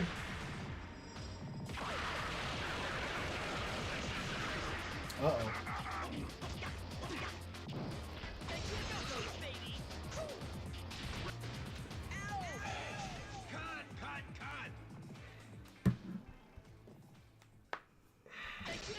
Yay, let's do it again. Yay. Yes, I'm smiling, definitely. Do I have the points again or no? 13,873. I sure can buy another Take Two and pretend that that'll help. It helped so well the first 2 times. Let's try again. Let's get it on. Yeah, Amy. That's the best part of this game. Sylvia? Yeah. The Magnificent Five. Look at them. They're not magnificent. They suck dick, and I hate them. You and me both, lady. You and me both. In fact, sucking dick is considerably more enjoyable. Something doesn't feel right. I can agree with that, Joe.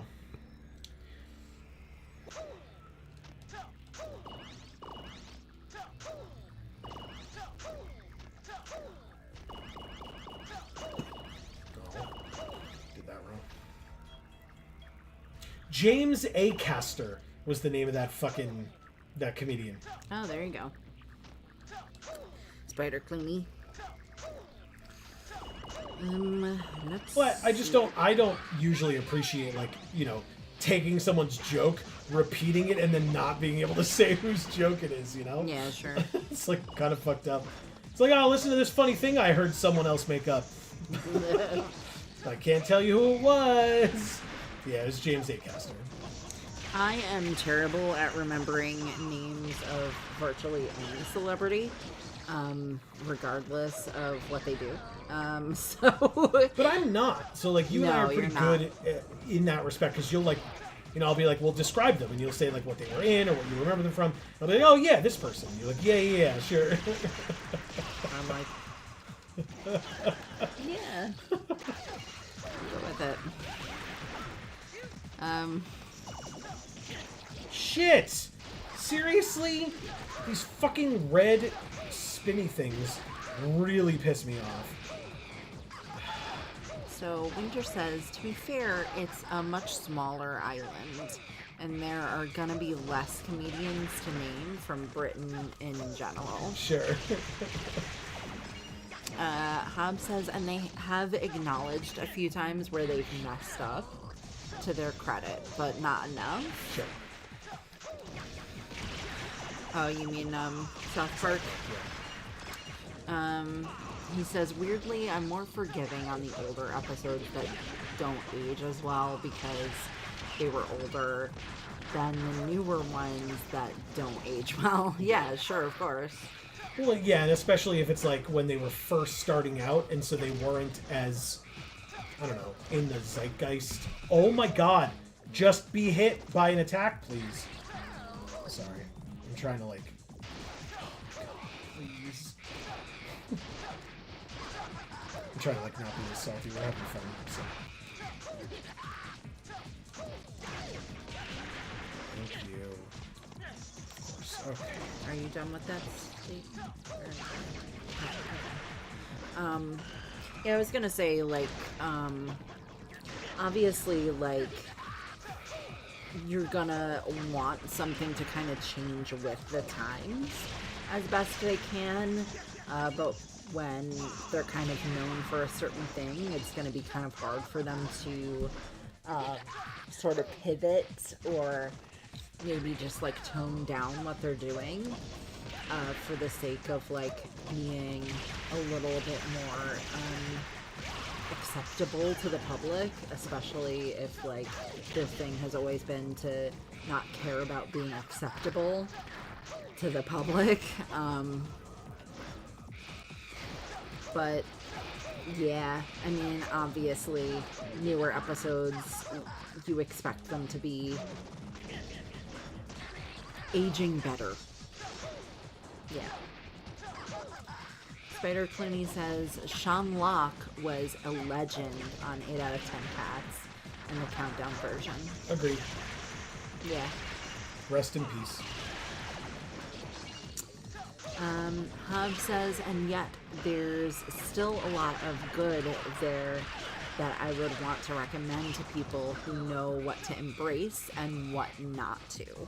That's a good point to make as well, Hub, because I feel like a lot of people, when they sort of take in any kind of property, any type of media, or even just listen to people talk, right? I feel like they'll cling to the one thing that they don't agree with and then decide that anything that person has to say or would do or whatever is invalid because of it. And I feel like that's doing yourself a major disservice, because there's always something good that you can get out of any situation. And so, like, yes, it's hard to focus on what that is sometimes when everything else is bullshit. But, like,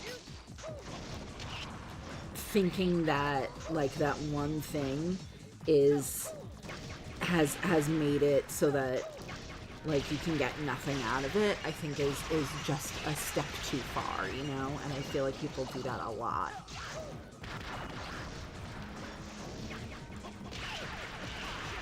So I think people could really, really benefit by being slightly more discerning and just, like, seeing what,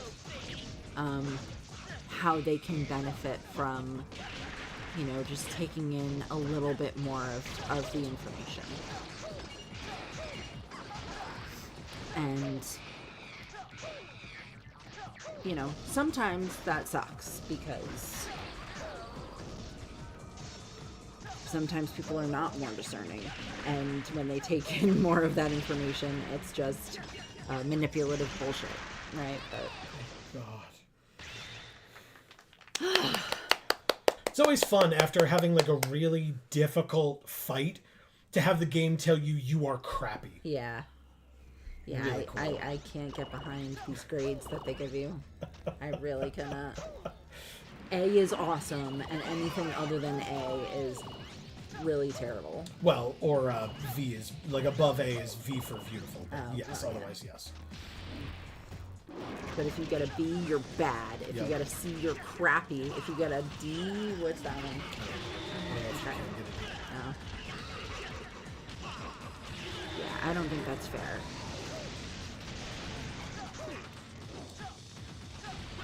It's a little derogatory. Okay, go.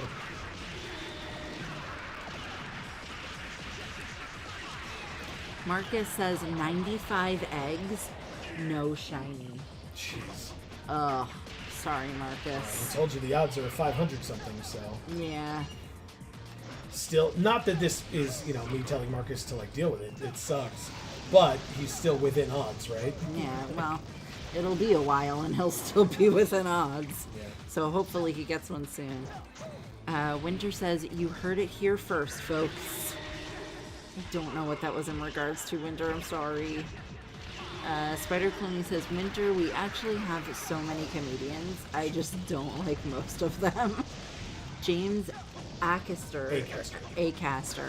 A good example of a comedian I don't like. Okay, LOL. fair enough. Hob says, like, I think the 1999 movie and the 2015 Stick of Truth game are genuinely great pieces of media. For some. Oh, okay. South Park, Bigger, Longer, and Uncut is the movie that he's referencing, and The Stick of Truth is a video game that came out in a while. Oh, okay. Obviously imperfect and not unapologetic, but holds up better than some. Okay, cool. Shit. There's, like you said, there's just so much going on. There's missiles in the air, there's him with his giant fucking axe, there's fire everywhere, What the fuck, man? Like... Yeah. Yeah. And then they zoom in on me whenever I get near the edge, which is where I need to be if I want him to, like, fucking run into the wall and hurt himself.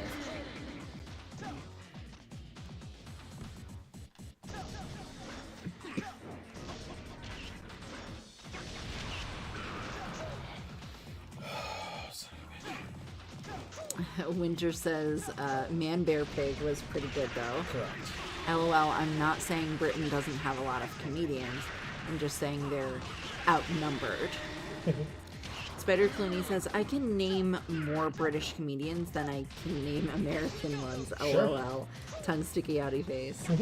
Yeah, like I said, I'm just not good at naming celebrities of kind of any sort, so doesn't matter whether they're British or American or who now or what now. Marcus says, I'm over odds. This batch was not the first. Gotcha. I'm okay with it. I have nothing else to hunt in Violet. Gotcha. That is true. Shit! Oh, sorry. My cord is short. I can't move. That's fine. You weren't in my way or anything. No, I just hit you with the cord.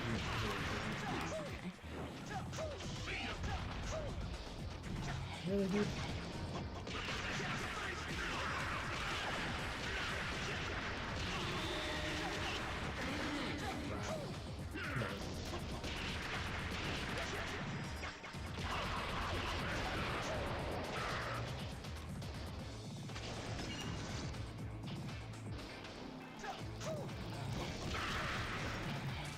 Ah, piece of shit and your stupid axe. Come on.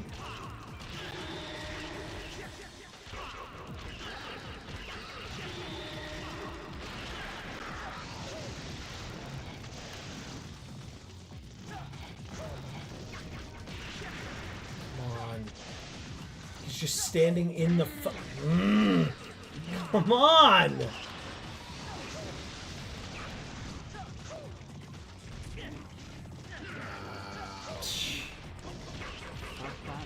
So annoying.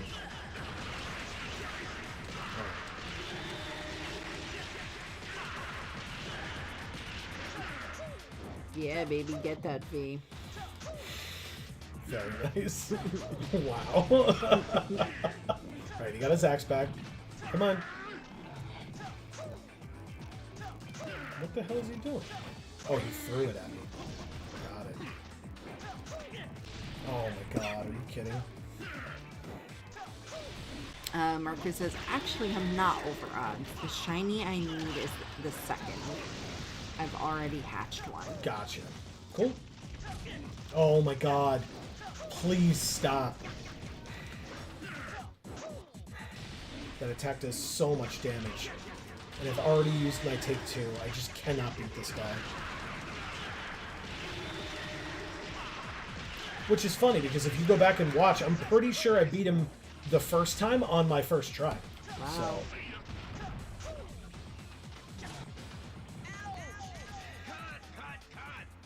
Maybe you should go back and watch it.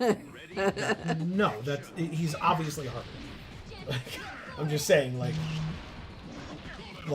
the first time I fought him, not this difficult, right? The first time through, which was also after I'd gone through a full level, so I had more power up and stuff like that. But yeah, I beat him first try that time versus, you know, sixth try this time. I've done nothing. I thought maybe there was a trick to it that you were forgetting this time around that you didn't, that you utilized the first time. No, it wasn't that long ago. I would have remembered. Gotcha. Still standing in the fire like a piece of garbage until he gets his axe back. That makes sense.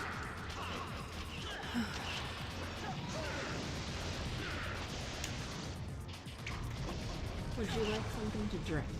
Sure. Water, tea. Water is fine. Are you kidding? Is he charging me again? Is he? Nope, he sure isn't. Okay. Oh my god. Please.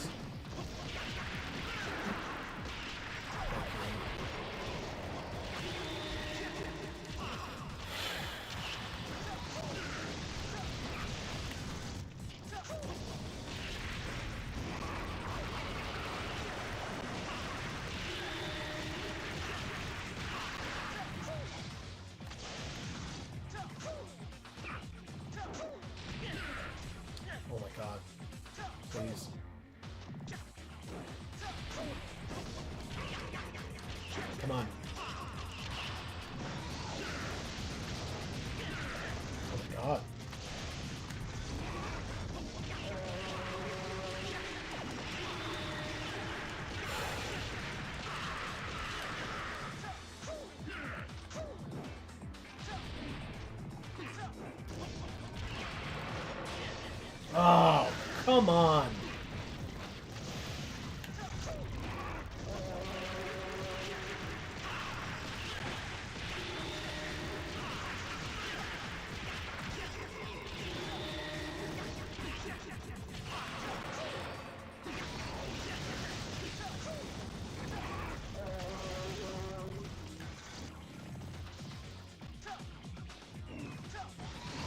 No.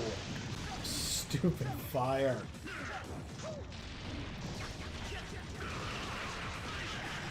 Alright, here we go. Come on. Alright, so we're doing some stuff here. Getting him to the yellow. That's nice. That's not always something that has occurred.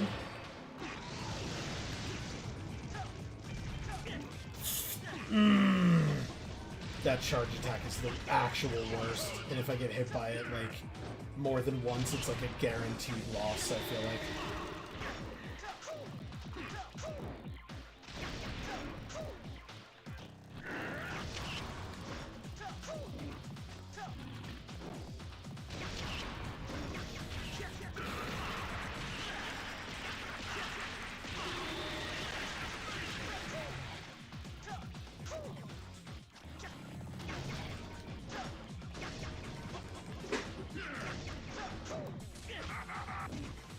Oh my god.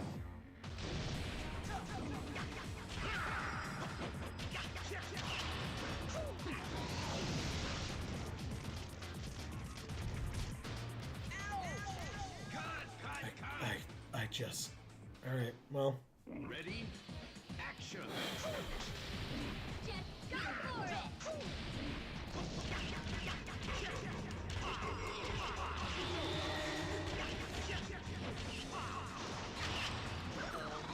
How? How many hits does it take to break your stupid fucking thing?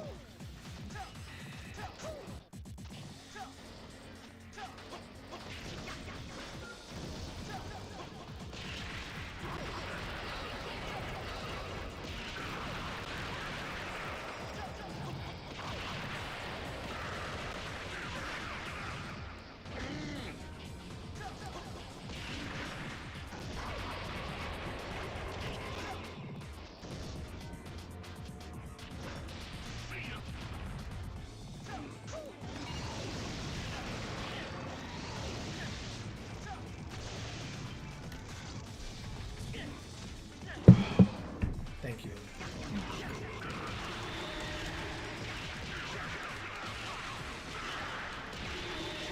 I'm making this tea as well. Okay. I hope that will help. Is it calming tea?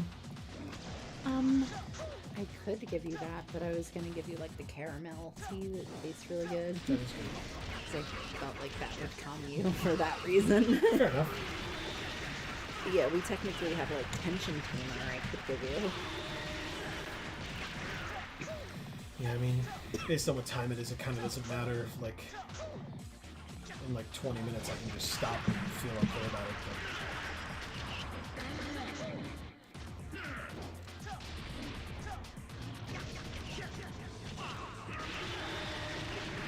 Thank God he threw it. What a good time to throw it.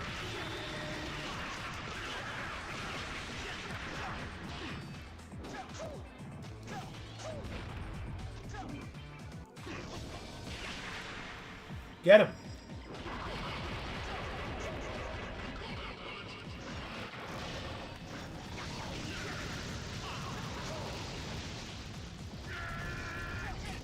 Ugh. Ready? Action! So everybody, obviously Amy is going to read your messages that she missed while she was gone in a moment, but the other messages I want to hear from people are what, I mean, I know we've kind of been talking about it all along. I may have been distracted, but I want to know what people thought of this game if you played it back then and what you think of it now, seeing it here. And you may very well just say that I'm just bad at the game, and that's also perfectly valid, I suppose, because I clearly just don't get it. Like...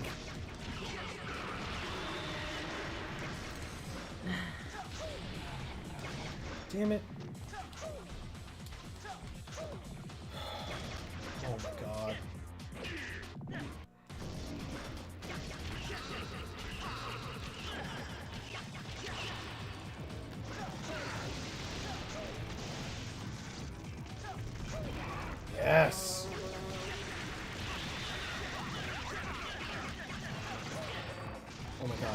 No, stop.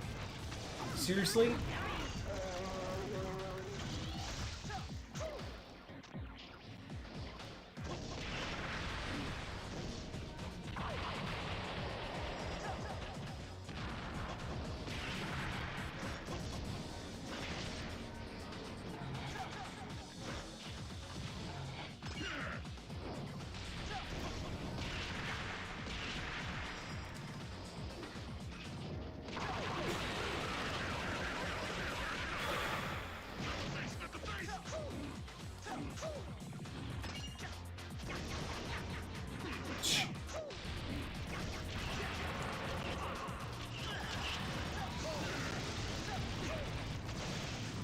Come on.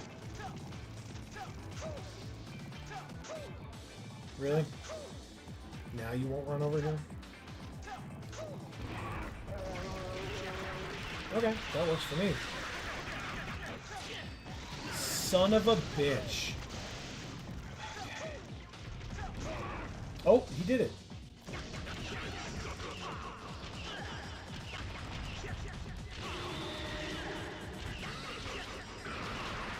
Come on.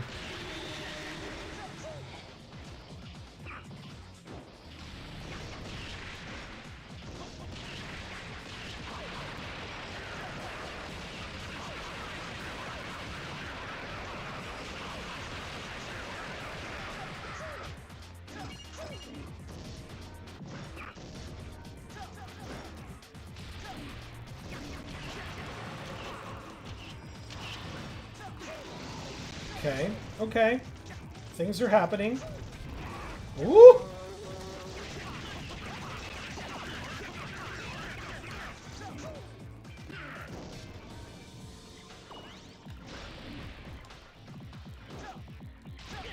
Damn it.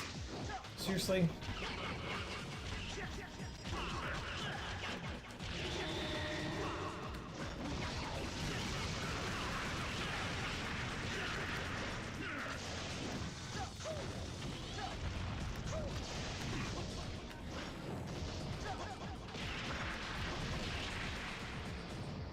Come on, get him. Get him!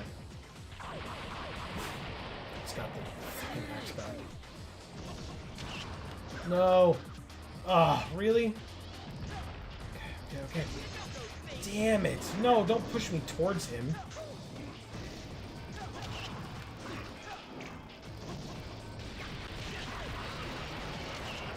Oh my god, stop! Did he just say, do you call that a punch? No, you got hit by a missile. Why would I call that a punch? Thank you, Amy. But of course. So this is actually the vanilla honey chamomile tea. Because the chamomile will help calm you. And I added honey and vanilla extract. So it should be extra honey-y and extra vanilla-y. Okay, thanks. Sorry, I'm at 1 health. I heard what you said, but I'm very focused because he's in red health, so there's like an actual possibility here, but it's still highly unlikely. Come on.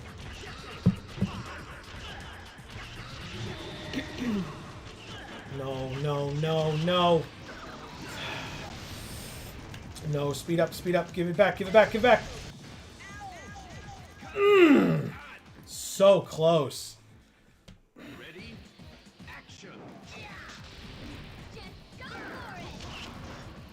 Winter said, I highly recommend Tom Cardy's song, HS, short for Hot Shit. It's silly, but genuinely a good self-esteem song and a total bop. By the way, YouTube gets weird whenever I try to talk about other YouTubers in chat, so I don't know if those two messages went through. Is Tom Cardy a YouTuber? Did it not go through?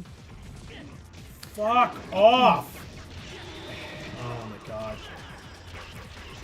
Says, I guess the more that I think about it, I am still incredibly fond of the first 10 or so seasons of South Park. and some isolated bits that came after.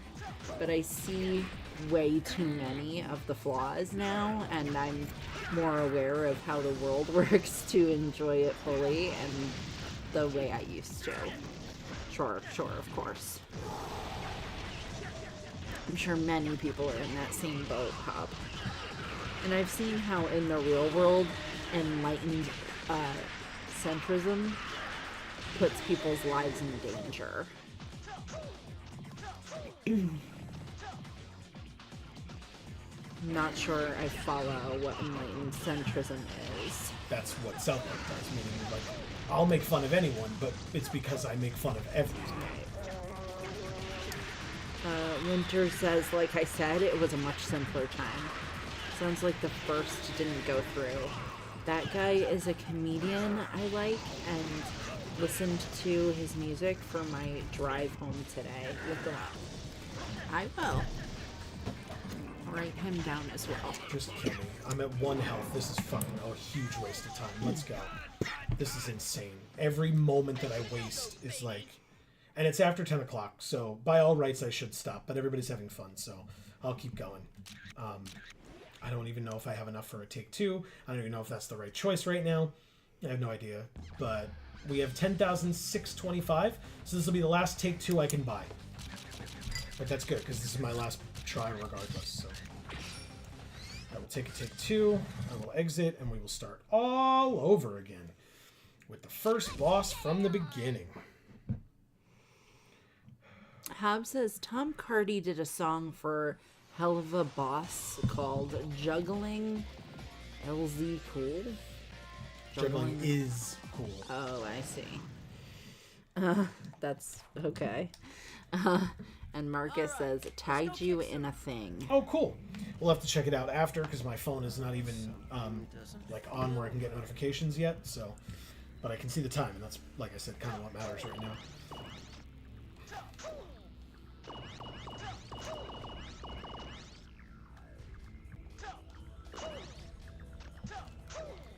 Yeah, I can't get those. Wow, really?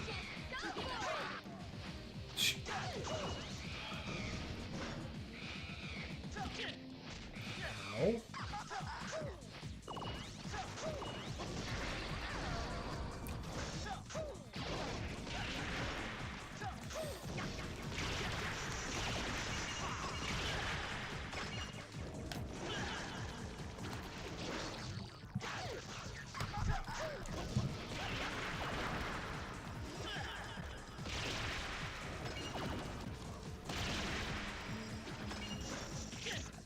Seriously?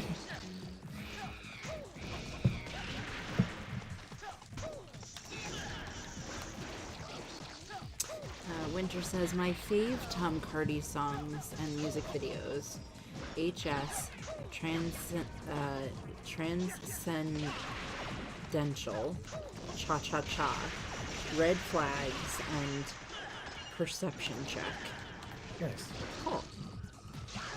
Cobb says, I have seen Red Flags, and I keep seeing Perception Check memed. Okay. So apparently it's popular. Not that that's a determinant as to whether or not I'm going to look it up. I'll look it up. Regardless, because you guys said to.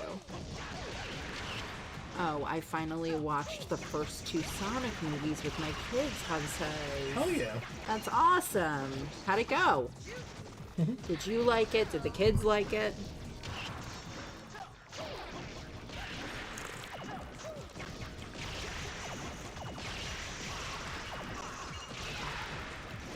That still is very hot, but it's so good. Yeah, I was gonna say, that's why I couldn't take my sip of it yet.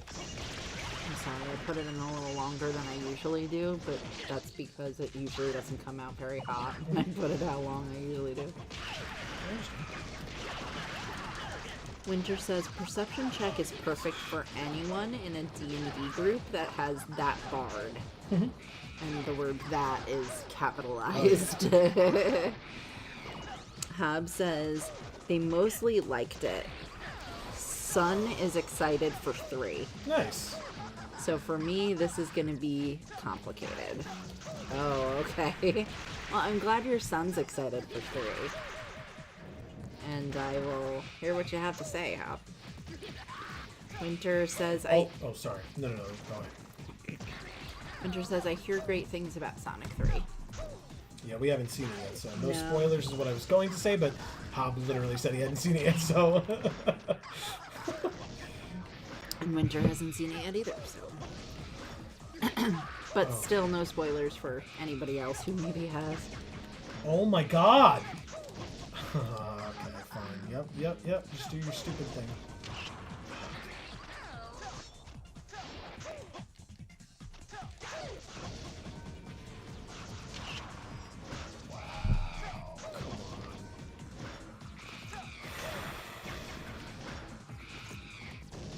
Now I'm going to ask a question. Yes. Since it seems like we're not really going to get to finish this game, but I feel like you want me to be able to see the end of the story. Because this game is as old as it is seeing like the last cutscene or something like that something you can do separately, or you have to beat the game in order to do it? Oh, you mean like in the menu or something? Yeah. No idea. Because I feel like newer games you can do that and just say like, oh, I just want to watch this scene or whatever. But Again, I feel like old games probably don't necessarily have that capability. Oh no, this game does. I just I don't know. I haven't played this game in 14 years, so I do not remember.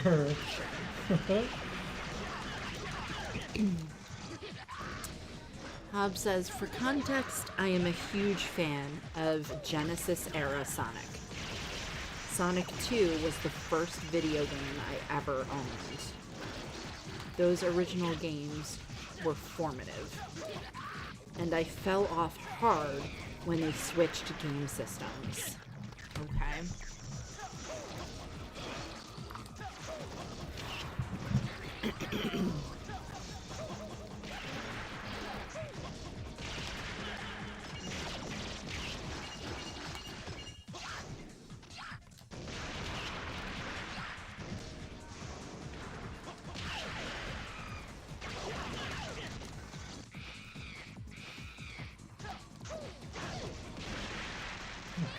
Okay. Ooh. Still bad. But it's better than before. I have 2 health left. Ugh. And a take 2. But Load still, of BS. it sure is.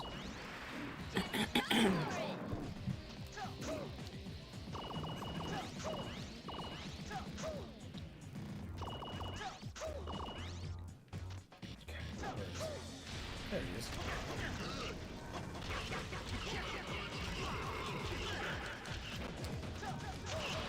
Damn it.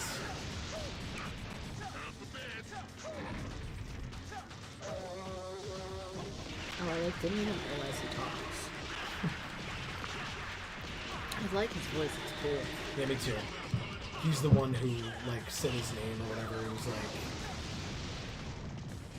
He's born to be wild. Oh, yeah.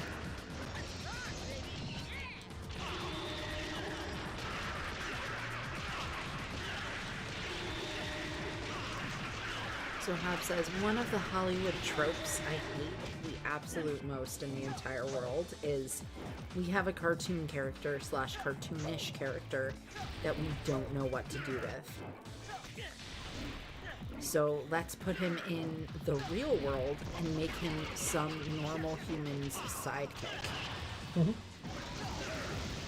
The only time I thought it kind of worked was the underrated Rocky and Bullwinkle movie from the early 2000s.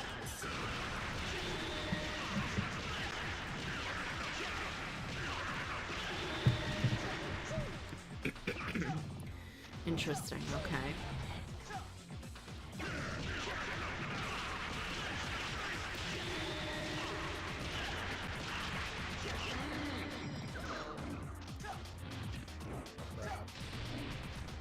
Powers, thank you. Marcus says, "Thank you, Hob. I wish the Sonic movies were set on Mobius." Sure.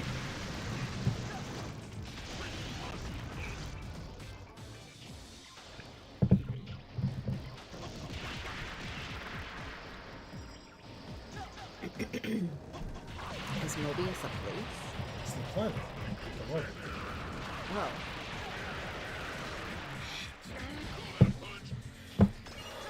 Because I was like, that bad, like, vampire movie? That's Morbius. Oh, okay. And that's from Marvel. No. That's why I was confused. Yeah.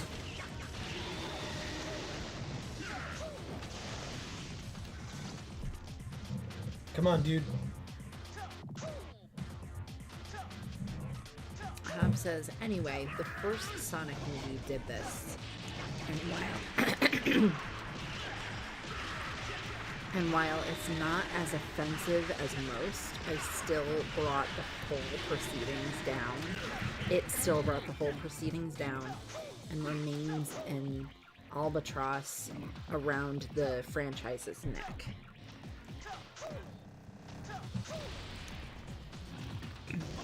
Winter says, okay, Hob, I totally get it. I also hate that trope. But I grew up with versions of Sonic where he comes to the real world, so it makes more sense than, like, the Smurfs. No.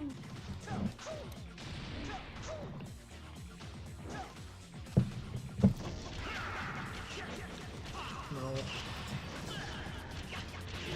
stupid fire too.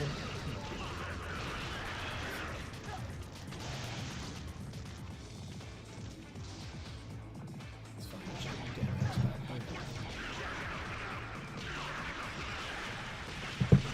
Oh, okay, great. Yeah. There it is. Damn it. Stop.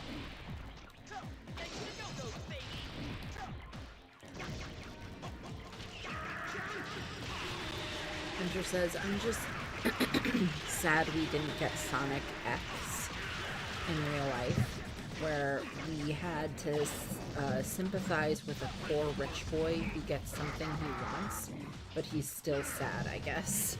Amazing.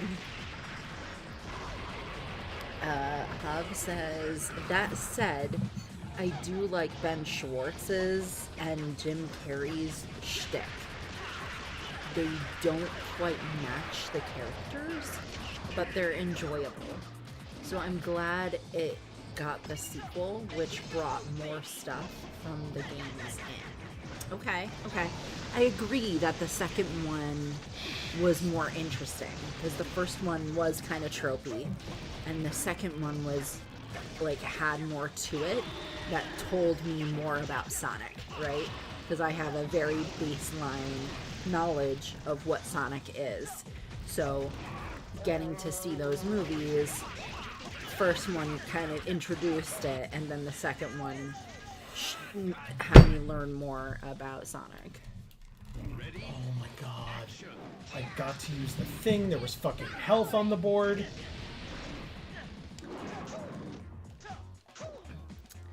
Marcus says, it's why I'm glad there's no Thundercats movie yet. Yeah, Thundercats was a great show. The newer version I haven't seen, but lots of people liked it. So yeah, I wouldn't want that to get ruined by a movie that they didn't do well. I think Matt Mercer was lying around that new. Nice. If people know, please say so. But Hub says the sequel still has the same problems as the first, but less, and Tails and Knuckles were done perfectly. Oh, good. Okay.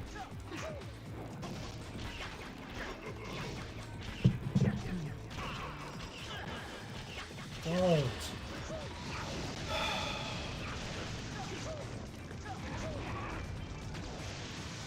Winter says Thundercats the movie would turn out like Cats the musical the movie.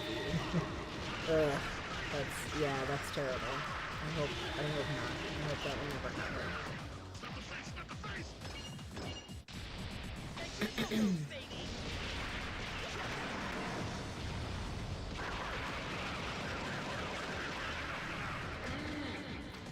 still waiting for the butthole cut.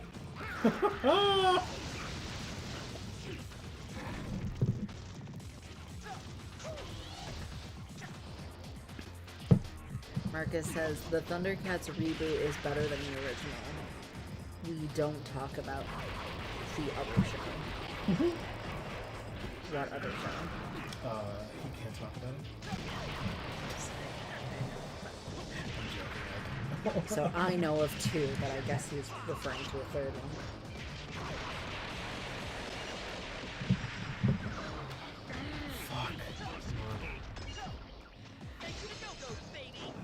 Or do you just mean the show, the musical Cats?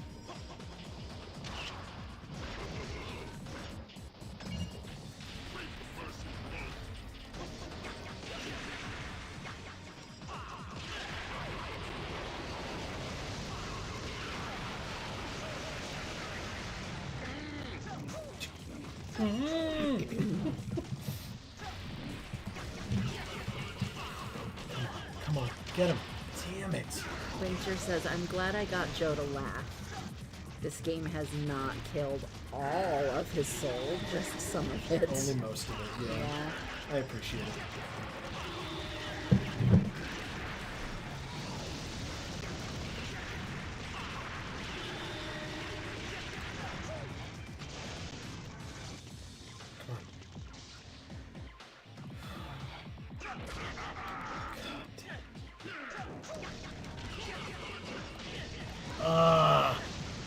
These big hits are insane from him.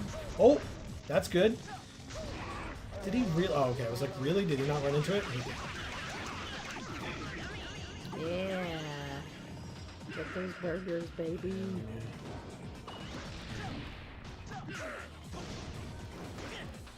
Seriously?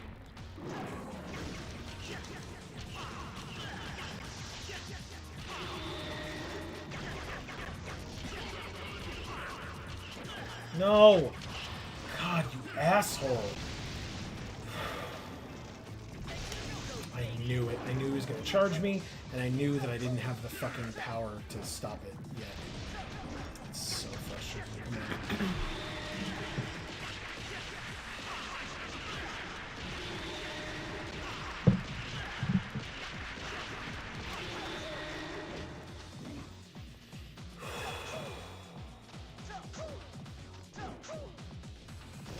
Oh, I'm sorry, Spider Queen. He says, Joe, have you played Mortal Kombat Shaolin Monks? Shaolin. Shaolin. I genuinely think I own that game, but I couldn't tell you much about it. So I think I have, technically. Is it one you really like?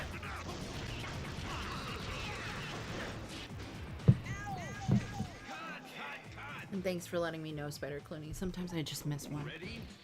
I think we're done. Winter said, at this point, I think it's safe to say you aren't beating this game No, tonight. no question. And that means we're done with it, because I can't. I'm not doing it again. Let me double check something really quickly. Where are you going? Oh, well, I'm gonna... It's okay. I will put them back on. Okay. I just need a break from them until you're Gotcha. ready. Alright, so he's going to check and see if he can find the end of the story.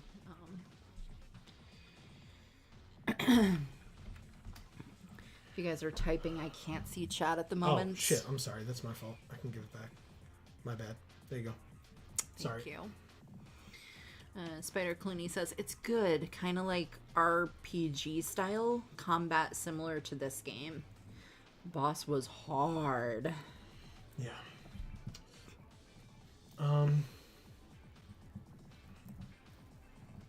Let's see. Is this right?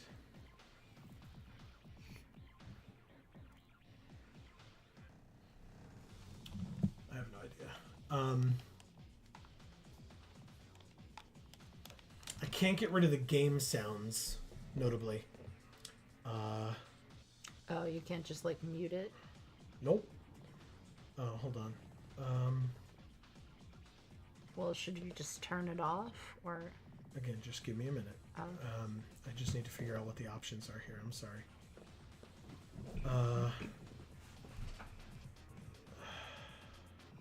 Winter says you did your best, Joe. Yeah, sorry, Oh. Winter. Happy birthday anyway. There we go. So now you can only see us. So give me one more second. Let's try this instead. Nice. You did Okay. it. Okay. I think so.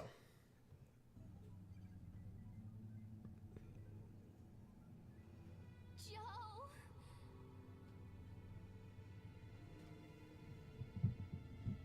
Oh my gosh. It's you. How? Why? Right again, little one. I am Blue, the creator of this land, the lord of this world. Oh, how trivial, how inconsequential do heroes look from where I stand. Hey, what is this? Captain Blue, enemy of evil, guardian of the world, the guy who gave us the courage to... Why, Captain Blue? Guardian of the world? Huh. What does that mean? No matter how many villains I knock down, this world will not last. No, I'm going out to the real world where my powers will mean something.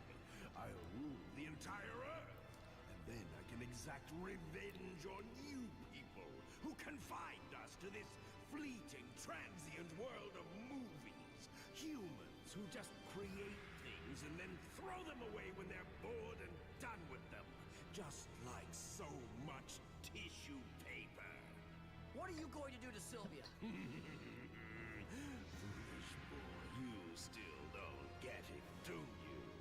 I am the creator. I made this film and everything in it. Scar's fucked up. I am your father, Sylvia. The hell? That's not true. Mama told me my daddy died. Sylvia, deep down you should know the truth by now.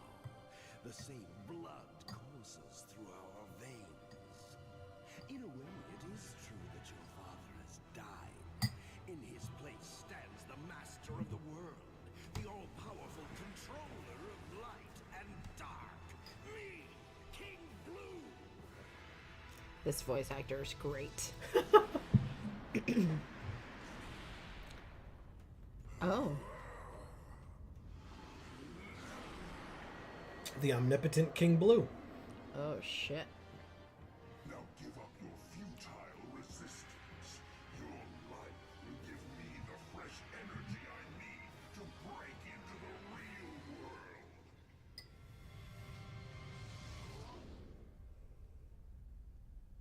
Captain, King Blue, you used to be cool. Now, you're nothing but a loser. I'm gonna show you what it means to be a true hero. Go ahead. I will snap your foolish little ideals in half.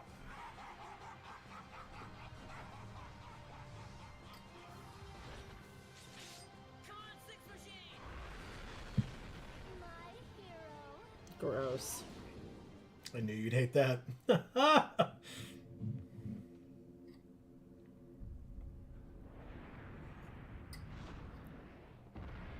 That's like Katamari Damacy.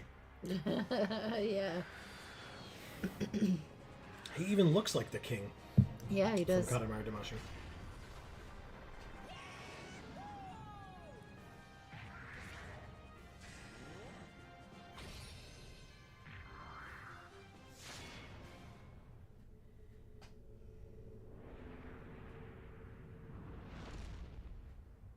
Just go for it.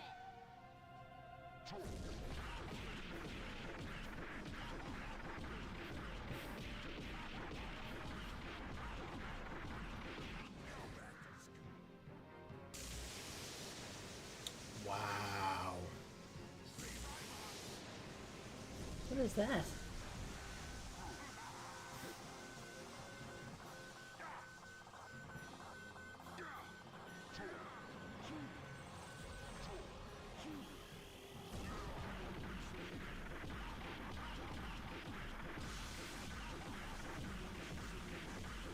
gotta say the view for a game called Viewtiful Joe is pretty awful. Nice. Very nice. They're just on Easter Island now. Looks like it.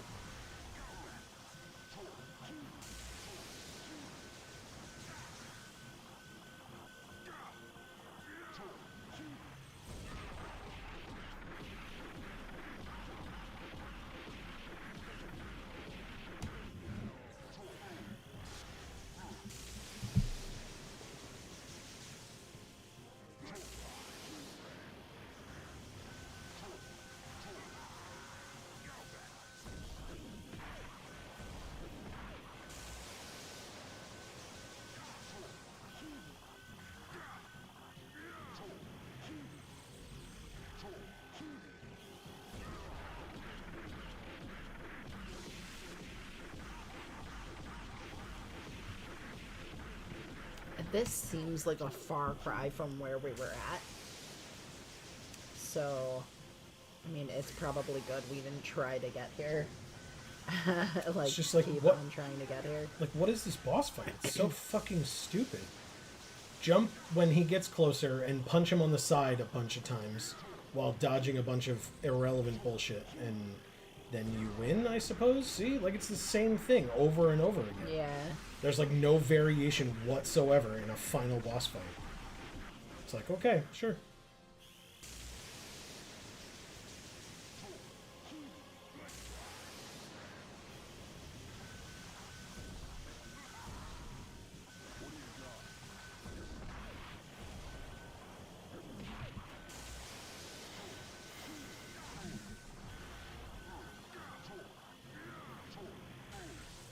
Oh, 2 health left.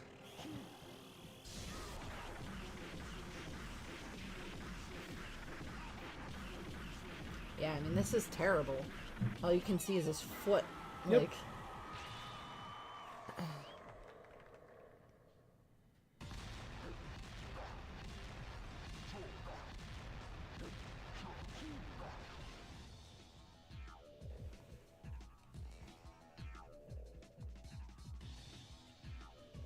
Go on.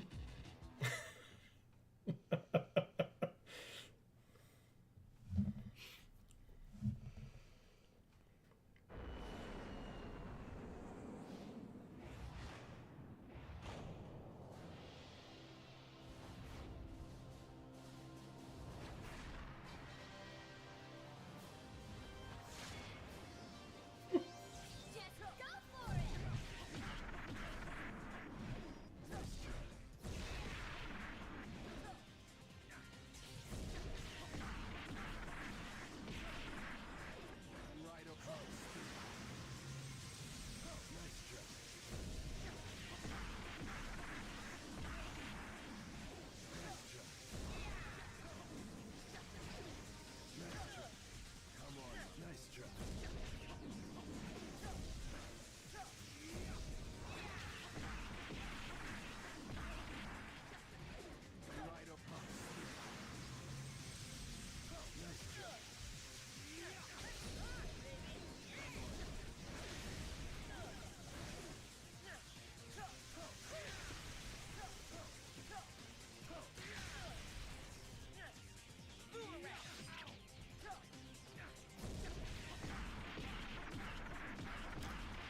just more punching and terrible camera angles. Like, what the hell? Yeah, I think the zooming in is supposed to help, I guess, so maybe I was supposed to be doing that more often. Oh. It just looks really bad. Because, like, it's supposed to be a movie, right? So it's not just that you are doing slow-mo. You're also zooming in for the more dynamic angle, at least according to the, you know, the rationale of the game, I suppose. Yeah, it's just actually a terrible angle, but that doesn't necessarily matter for the mechanics. Yeah.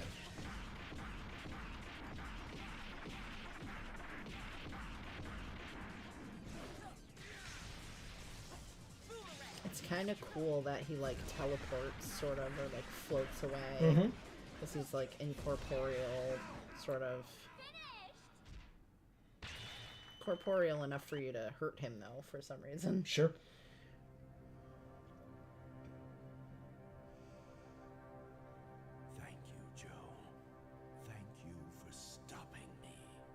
What?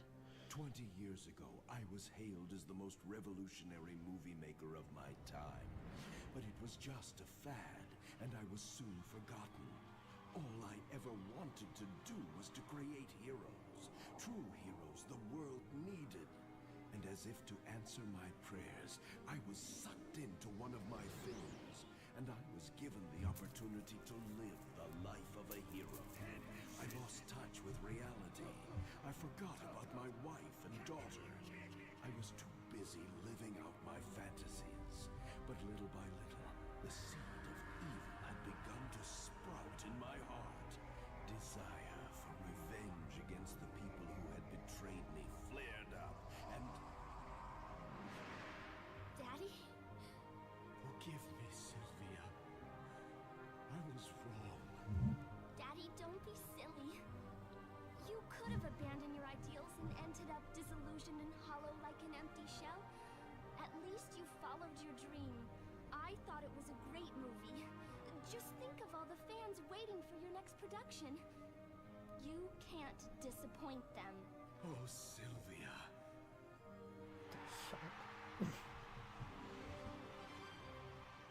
Look, Blue. Everybody loves a happy ending.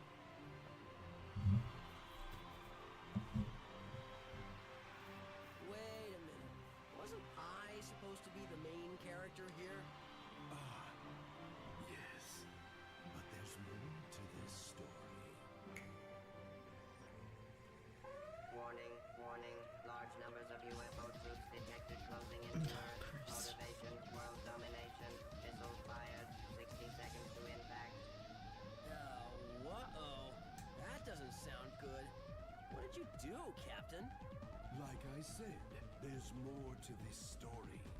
There's 2 more times when Earth will be in danger, and each time a hero must stand up to defend it. Wow, what did you say? Did you say 2 more times? That's right. But I'm the director, so trust me on this one, will you? Although I admit there was a slight change in the plot. But it doesn't matter now.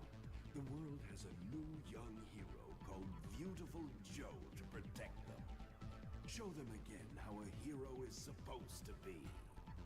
I guess you're right. Well, then I guess I should be going now. Wait for me. Daddy, I'm going too. What? Are you out of your mind? Look at it this way. Ever since coming to this world, I haven't done anything. Come on. There might be a hero in me too, you know. So, Daddy, can I have a V-Watch? Please? You can do this, right? You're the big director. Well,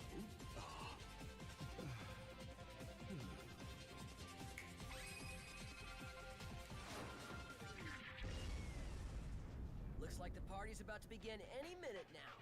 But you know, in the movies... There always has to be a plot twist. That means that things always go wrong once before you get to the happy ending. Isn't that right, Joe? That's my girl. This is where the story really starts getting interesting. Gross. Come on, partner. Lead this to... Beautiful Joe and Sylvia! Why does she have fucking pom-poms? Because... By the way, because I'm not that guy, thank you very much to Boss Fight Database for this video. I appreciate the opportunity to have been able to see that. And Yeah. so without them, we wouldn't have been able to. I don't know anything else about them. I've literally never heard of them before. But we watched their video. And so if you choose to go check them out, please feel free. But like I said, I don't know anything else about them. So if they're not great, I make no promises. I just, you know. All right, so if I go back here and you have to go like this and activate. Okay, we're back. We did it. What a thing. Wow, we beat the game, everybody. I was so skilled at it, you didn't even notice that without my hands on the controller, I beat the whole thing. Ignore what I said about Boss Fight Database. It was all me. I did it. Yay, we beat the Empire. Well, you got a lot to read. There's more jokes than that. Hub says yes, we totally did. Okay, I'll go back and try to read everybody's now that my throat is nice and sore. Yeah. Do you want me to do it? Yeah. Okay. If you can. Yeah, of course. Gotta figure out where we left off. You did your best, Joe, from Winter. So then she says, art versus artist. Got it. And then Hobbs says, at least she didn't follow it up with, that's impossible. I admire their restraint. And Winter says, you know they wanted to. Because it was very much the Star Wars thing of like, Yeah. I'm your father. No, that's not true. So sure enough, I am your father. No, use the Force. So Winter says, this game wishes it was Katamari Damacy. I guess they have the same annoying alarm in common, though. Hobbs says, okay, lawyer-friendly Star Destroyer. But Joe, it's a giant mech. Giant mechs are cool, said the devs, probably. You know, I still don't understand the gameplay of this game. Hey, come here, give me a close-up. And then Spider Clooney says, hey, he turned back to the light side when he was like, thank you, Joe. Marcus says, boo, I want my money back. Yeah. Winter says, couldn't let us go without that damn alarm one more time. You are so right on that one, Winter. So right. And then Hobbs says, a girl? When she asked if she could have a V-Watch as well. Yeah. Winter says, Nepo baby. Hobbs says, why couldn't we play as her this whole time? Winter says, gross. Spider Clooney says, hey, yay, we beat the Empire. Yes, we totally did, says Hobb. And that's our story and we're sticking to it. And Marcus says, this movie's horrible. It really is. It really is. So yes, Amy, the thing that I wanted to tell you about Viewtiful Joe 2 is that it will have Sylvia available as well as a playable character. Yeah, but if she looks like that, I'm not really that interested. Fair. I did not... In order to be super, she's got to have pom-poms like a cheerleader. I did not remember. And longer hair. Yep, I didn't remember she had pom-poms. Yeah, that's real messed up. No. Get the hell. Just get the hell out of here. Just get. All right, I'm actually going to go like this and like this as we finish it off so we can say goodbye to all of you this way. If you want, I can unplug you. And you don't have to. Well, I can just take off my headphones. Okay. Whichever. My phone's done charging too. So, Amy, what did you think of this game? I genuinely, it's funny. If you recall, it said that I had last saved in 2011 on Chapter 6, which means that like all of Chapter 7, I guess, there was not an opportunity to save, or maybe I never beat this game. Maybe. I genuinely don't remember. I feel like I played Viewtiful Joe 2, but I do not recall if I beat Viewtiful Joe 1. You don't remember this Katamari Damacy guy? Nope. Well, I mean, Captain Blue was in the game all throughout. I just don't remember when he became King Blue or whatever. I don't remember. Okay. Again, 14 years ago. A lot of things happened in the last 14 years. Well, yeah. That goes without saying. So Spider Clooney says, imagine this is a live action movie IRL. And Hobbs says, wait, did they make a 2? They did make a 2. I own 2. Viewtiful Joe 2 exists and I do own it. In fact, literally less than a week ago, I saw an article. I told Amy about it. I saw an article talking about, will we ever get Viewtiful Joe 3? Like, is it time for Capcom to finally give us Viewtiful Joe 3? I mean, he literally said in this game that there are 2 more. Right. So, but the third one has never been made. But yes, the second one does exist. We do own it. If we play it, it will not be anytime soon. They cut their losses. They knew it was shit. I have to agree. And like I said, they still use Viewtiful Joe in like other things.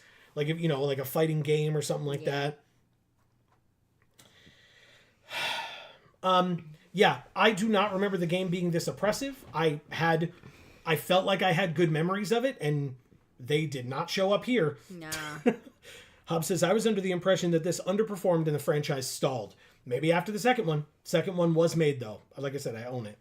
Spider Clooney says, ooh, it's Capcom. Explains everything. Oh, does it? What does that mean? I'm not sure. Spider Clooney, feel free to say, like, you know, what your feelings are about Capcom in general. This is the first Capcom game we've ever played, and we do have many of the Mega Man games, if not, like, all of them. We have many of the Mega Man games that we will eventually play. I really like games like Dead Rising, that franchise, I should say. And I do own the first one only. I think it's like... Oh, actually, yeah, it's right there on the shelf. See it? That's Dead Rising right there. So I enjoy Dead Rising. In fact, ironically, Viewtiful Joe is right there. Wow. Yeah. So yeah, I enjoy Dead Rising I'm much a lot. more happy to see the box than I am the game. And we will see when we get to the Mega Man games how I feel about the Mega Man games. But yeah, so okay, that was Viewtiful Joe. I just, you know, it was a movie. The whole reason we played this, it's all my fault. The whole reason we played this game was that when people who don't celebrate Christmas are trying to do things on Christmas Day, stereotypically what they do is go to the movies because it's one of the few things that is still open. And so I figured we would go to the movies for the holidays, for Christmas time, etc. Sometimes there are some good movies out at Christmas time. Correct, because they figure people are home from school, maybe college, whatever. They have a little bit more time available for, like, you know, vacation time for the holidays, etc. I mean, I have a lot less time around the holidays. Right? I don't know about y'all. Right? Winter says, I trust Mega Man to hold up better than this. Well, yeah. Me too. Samesies. They have made... Oh, and Spider Clooney says, they've made quite a few good games, but tend to miss something. Like Devil May Cry could have been really good. I also own the first 3 Devil May Cry games, and I do remember enjoying them to a degree. I think, well, I don't want to go too much into it because I don't want to spoil Amy, but I feel like they did in Devil May Cry something similar that they did in this game that I don't love, and we can talk about that more when we get to Devil May Cry, that's all. Winter says, Mega Man 2? What the fuck, Spellcheck? Yeah. Yep. I liked it. I thought it was funny. Yeah. I knew what you meant. So, okay, like I said, next week, hopefully we'll be back with something better as we play the original Tomb Raider from 1997. We own the game already. I'll just have to install it. But that'll be our game for next week. Yeah. And we will play through that one for as long as it takes. That's going to be longer, I imagine. Then this one? Hell yeah. And we've got a lot of those. Yes. Hobbs says, you know what kind of problematic 2003 game I have great fondness for? Freaky Flyers. Okay. Never heard of it. I feel like I have heard of it, but only just. Spider Clooney says, I read it as Megamanto, like toe, like male camel toe. Also known as moose knuckle sometimes, depending on who you talk to. So, hey, guess what, everybody? We, like I said, or implied, will be back next week. Not Fallout, no, Marcus. So if you missed it, last week we talked about this for a couple of reasons, honestly. But we were kind of pushed in that direction as well by Hob. Firstly, Hob said he would not be able to join us at all if we did that. But also, for us... I own Fallout 3. I think it's this shiny one here that we can't see at all. Am I right? Yes. In the middle? Yeah. So anyway, that's Fallout 3. Just trust me. But right now, our 360 is a little bit on the fritz. So we have to either get it fixed or get a new one. So I know that that's Fallout 3 and we're starting with Fallout 1, but we will delay that for a little bit. And I do apologize to folks for that. But also... Yes, we have the Tomb Raider franchise. And we asked folks last week what people thought overall, whether... I think we gave them the options between Tomb Raider or Mega Man. And, you know, moving from Capcom away from Capcom and then eventually later back to Capcom makes sense. So, yeah, we changed it. But Hob says Airplane Racer, meaning referring to Freaky Flyers. Very Looney Tunes-esque characters from around the world. Broad stereotypes... in both the best and worst way. Gotcha. Spider Clooney says, oh, Dragon's Dogma was a very good Capcom game, by the way. Not like their usual stuff. Oh. So that's cool. And Hob says, not Looney Tunes as in funny animals, but Looney Tunes as in that style of slapstick and sarcasm. Sure. That's cool. Yeah, and with a name like Freaky Flyers, that makes sense. I like that. So for folks who are unaware, these streams are every Friday at 8 p.m. Eastern right here on this channel. If we do go into, or as we go into Tomb Raider next week, one of those streams, I believe it'll be the first one in February, will either have to be canceled or pushed back a day to Thursday. I'm not sure yet. We'll tell you as it gets closer, but that is another pre-release week for Ether Drift for Magic the Gathering. So we will be busy on that Friday. So one way or another, we will not be able to stream on that Friday. Either that means we won't stream that week at all for Tomb Raider, or we will do it a day before. Stay tuned to our streams. You know, check our socials, links down in the description box below. In fact, do you want to talk about that at all today or not today? No. Deal. So, what else did I want to talk about? Yes, please don't forget, speaking of other things that we have going on, that we have 2 other channels. Links down in the description box below for our Magic the Gathering channel, Geek for All. And gluten-free for all. And whether you are here or there, if you're enjoying the things that we're doing, please don't forget to subscribe and ring that bell so that you will get notifications whenever any of our videos come out, including our streams whenever we go live, which is here and on Geek for All, every Monday on Geek for All, and here on Fridays, both at 8 p.m. Eastern. And like I said, we'll be back with Tomb Raider next week. And then if you're unaware, that stream on Monday that I mentioned, every single Monday at 8 p.m. Eastern, we are live playing some Magic the Gathering Arena for Magic Monday. We would love to have you join us. That obviously then will be the next time that we are live. But if you are not here for Magic stuff, no worries whatsoever. We will hopefully see you next Friday at 8 p.m. Eastern, right here on this channel for Tomb Raider. Yes. Amy, if you can, if you need me to, no problem whatsoever. That's fine. But as always, especially tonight, with a game like this, without the people joining us in chat, it would not have been good. Yes. Like, I don't even mean as good as it was. It would not have been good. Yeah. So you have some work to do. Hub, thank you so much for being here and for having such insightful comments that you made today. Sure. I really, really enjoyed it. Sure. Spider Clooney, thank you so much for being back. It really means a lot to us that you subscribed, and we have been seeing you ever since. That's right. And that's a big deal. Agreed. And so it deserves a mention. Yes. Marcus, thank you so much for being here. As always, you are the most loyal of our viewers, and it does not go unnoticed, and we love you. Yes. Good luck on the breeding. Good luck on the hopefully good shiny luck comes your way. And again, sorry about the Fallout thing. It's not a never. It's not a no. Like we still own the games. Right. We will definitely be playing them. So yeah, we'll get there. I'm sorry for delaying it further and like kind of cock teasing it a bit. So I apologize on that. But yes, and thank you for tagging us on something. We will definitely check it. Agreed. And thank you to everyone who gave me things to write down to look up. That's right. I will do so. Winter, thank you so much for being here. As always, happy birthday. I'm so sorry we had to keep playing this game on your birthday when you hate it so much. Agreed. But maybe next week we'll make it up to you. I'll do a little shout out for you. I'll do a little something special, and hopefully that will be enough to redeem us. Also, it doesn't need to be your birthday for this. We've done it many times in the past, and I'd be happy to do it again. But if you have not checked it out, you should Google Space Princess webcomic and support Winter in all the amazing things that she does. Yes. It's really great. It really is. So great. Yeah.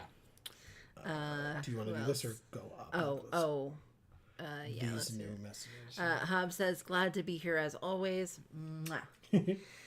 Winter says, thank you for the stream. Gonna get sappy for a sec. Aw, okay. Okay. Spider Clooney says, who else? There were definitely other folks tonight. I know it. I remember. Fizzy Star was here. I don't yeah. see Fizzy Star, but There it okay, is. there it is. But yes, Fizzy Star, thank you so much for coming. Always appreciate it. Yeah, thanks for chatting with us. It's great to have you. Yeah. So Winter says, exactly a year ago on my birthday, I was seriously doubting I would live long enough to see my next. Well, I lived, bitch. And all of you here have helped make it a wonderful year to be alive. Thank you for the shout out, heart. Thank you for saying that, Winter. True. And I could not be more glad that that is the outcome. And hopefully next year will be even better than this one was. Many, many, many more. Happier every year. The best kind of hugs. Well, best kind of hugs back. Oh, because Hob says virtual hugs, if you're okay with that, Winter. And she says the best kind of hugs. That's right. So yes, the best kind of hugs to you all. All the digital love from us to you, from all of you to each other, because you're all amazing people. Yes. Thank you. Winter, thank you for sharing that with us. And we're super glad you're here too. Yeah. It means a lot. Yeah, and it you does. have no idea how much it means. That's very true as well. Don't do that. So yes, for folks who are unaware of how things work around here, if you want that shout out here at the end, all you got to do is pop in the chat and say, hey. Spider Clooney says, I hope I don't get a computer virus. LOL. That's right. All these hugs. What if we're sick? Yeah, all you have to do is pop in a chat and say, hey, but if you did not get that Mucus shout out. malware. Yeah. If you were here tonight and you did not hear your name mentioned, it is not because we do not appreciate you. It is not because we're not grateful. We are very grateful to have you join us for any and all of this stream that you did, any and all of our streams that you do, whatever the case may be. Thank you for spending your time with us. We really, really appreciate it. And don't forget, in general on YouTube, likes and shares go a very long way. Yeah, we will see you all hopefully next week, maybe on Monday. But hopefully we have a great... Oh no, my mainframe. Hopefully you all have a great weekend, whatever that means for you, whatever you're doing this weekend. Hopefully you enjoy it. And like I said, anything you want to let us know when we get back next week, we would love to hear from you. Yeah. But lots of love. Agreed. Between now and the next time that we see you, whenever that happens to be, please continue to stay safe and happy and healthy. That is to you and yours super important. And for now, from us here at the Geek for All family of channels, I have been Joe. And I'm Mimi. And as we always say, more Final Fantasy Baber? The baby. Oh. Didn't fix it up. What is Baber anyway? Baby. No, I mean, like, what is Baber that it keeps changing? It's just that R is next to E. So. Oh, I see. Okay, I thought it was like an autocorrect thing. Nope. Winter says, have a good night and a good weekend. Yes. You too, Winter, the best night and the best weekend since it's your birthday time. That's right. Ugh. Yes, I'm sorry. It happens to the best of us. But yes, enjoy Final Fantasy VII for sure. Justin Bieber. Yes, that is correct. We just need to call him that now. Very good. Oh, yeah, for sure. All the times that I refer to Justin Bieber? Yes. Yeah, definitely. I'll Justin remember. Bieber. People will understand what we mean. So, for now from us here at the Geek... I think we did this already, but it's fine. For now from us here at the Geek for All family of channels, I've been Joe. And I'm Amy. And as we always say, in whichever video or stream of ours you watch next, we will see you all next time. Thanks so much, everybody.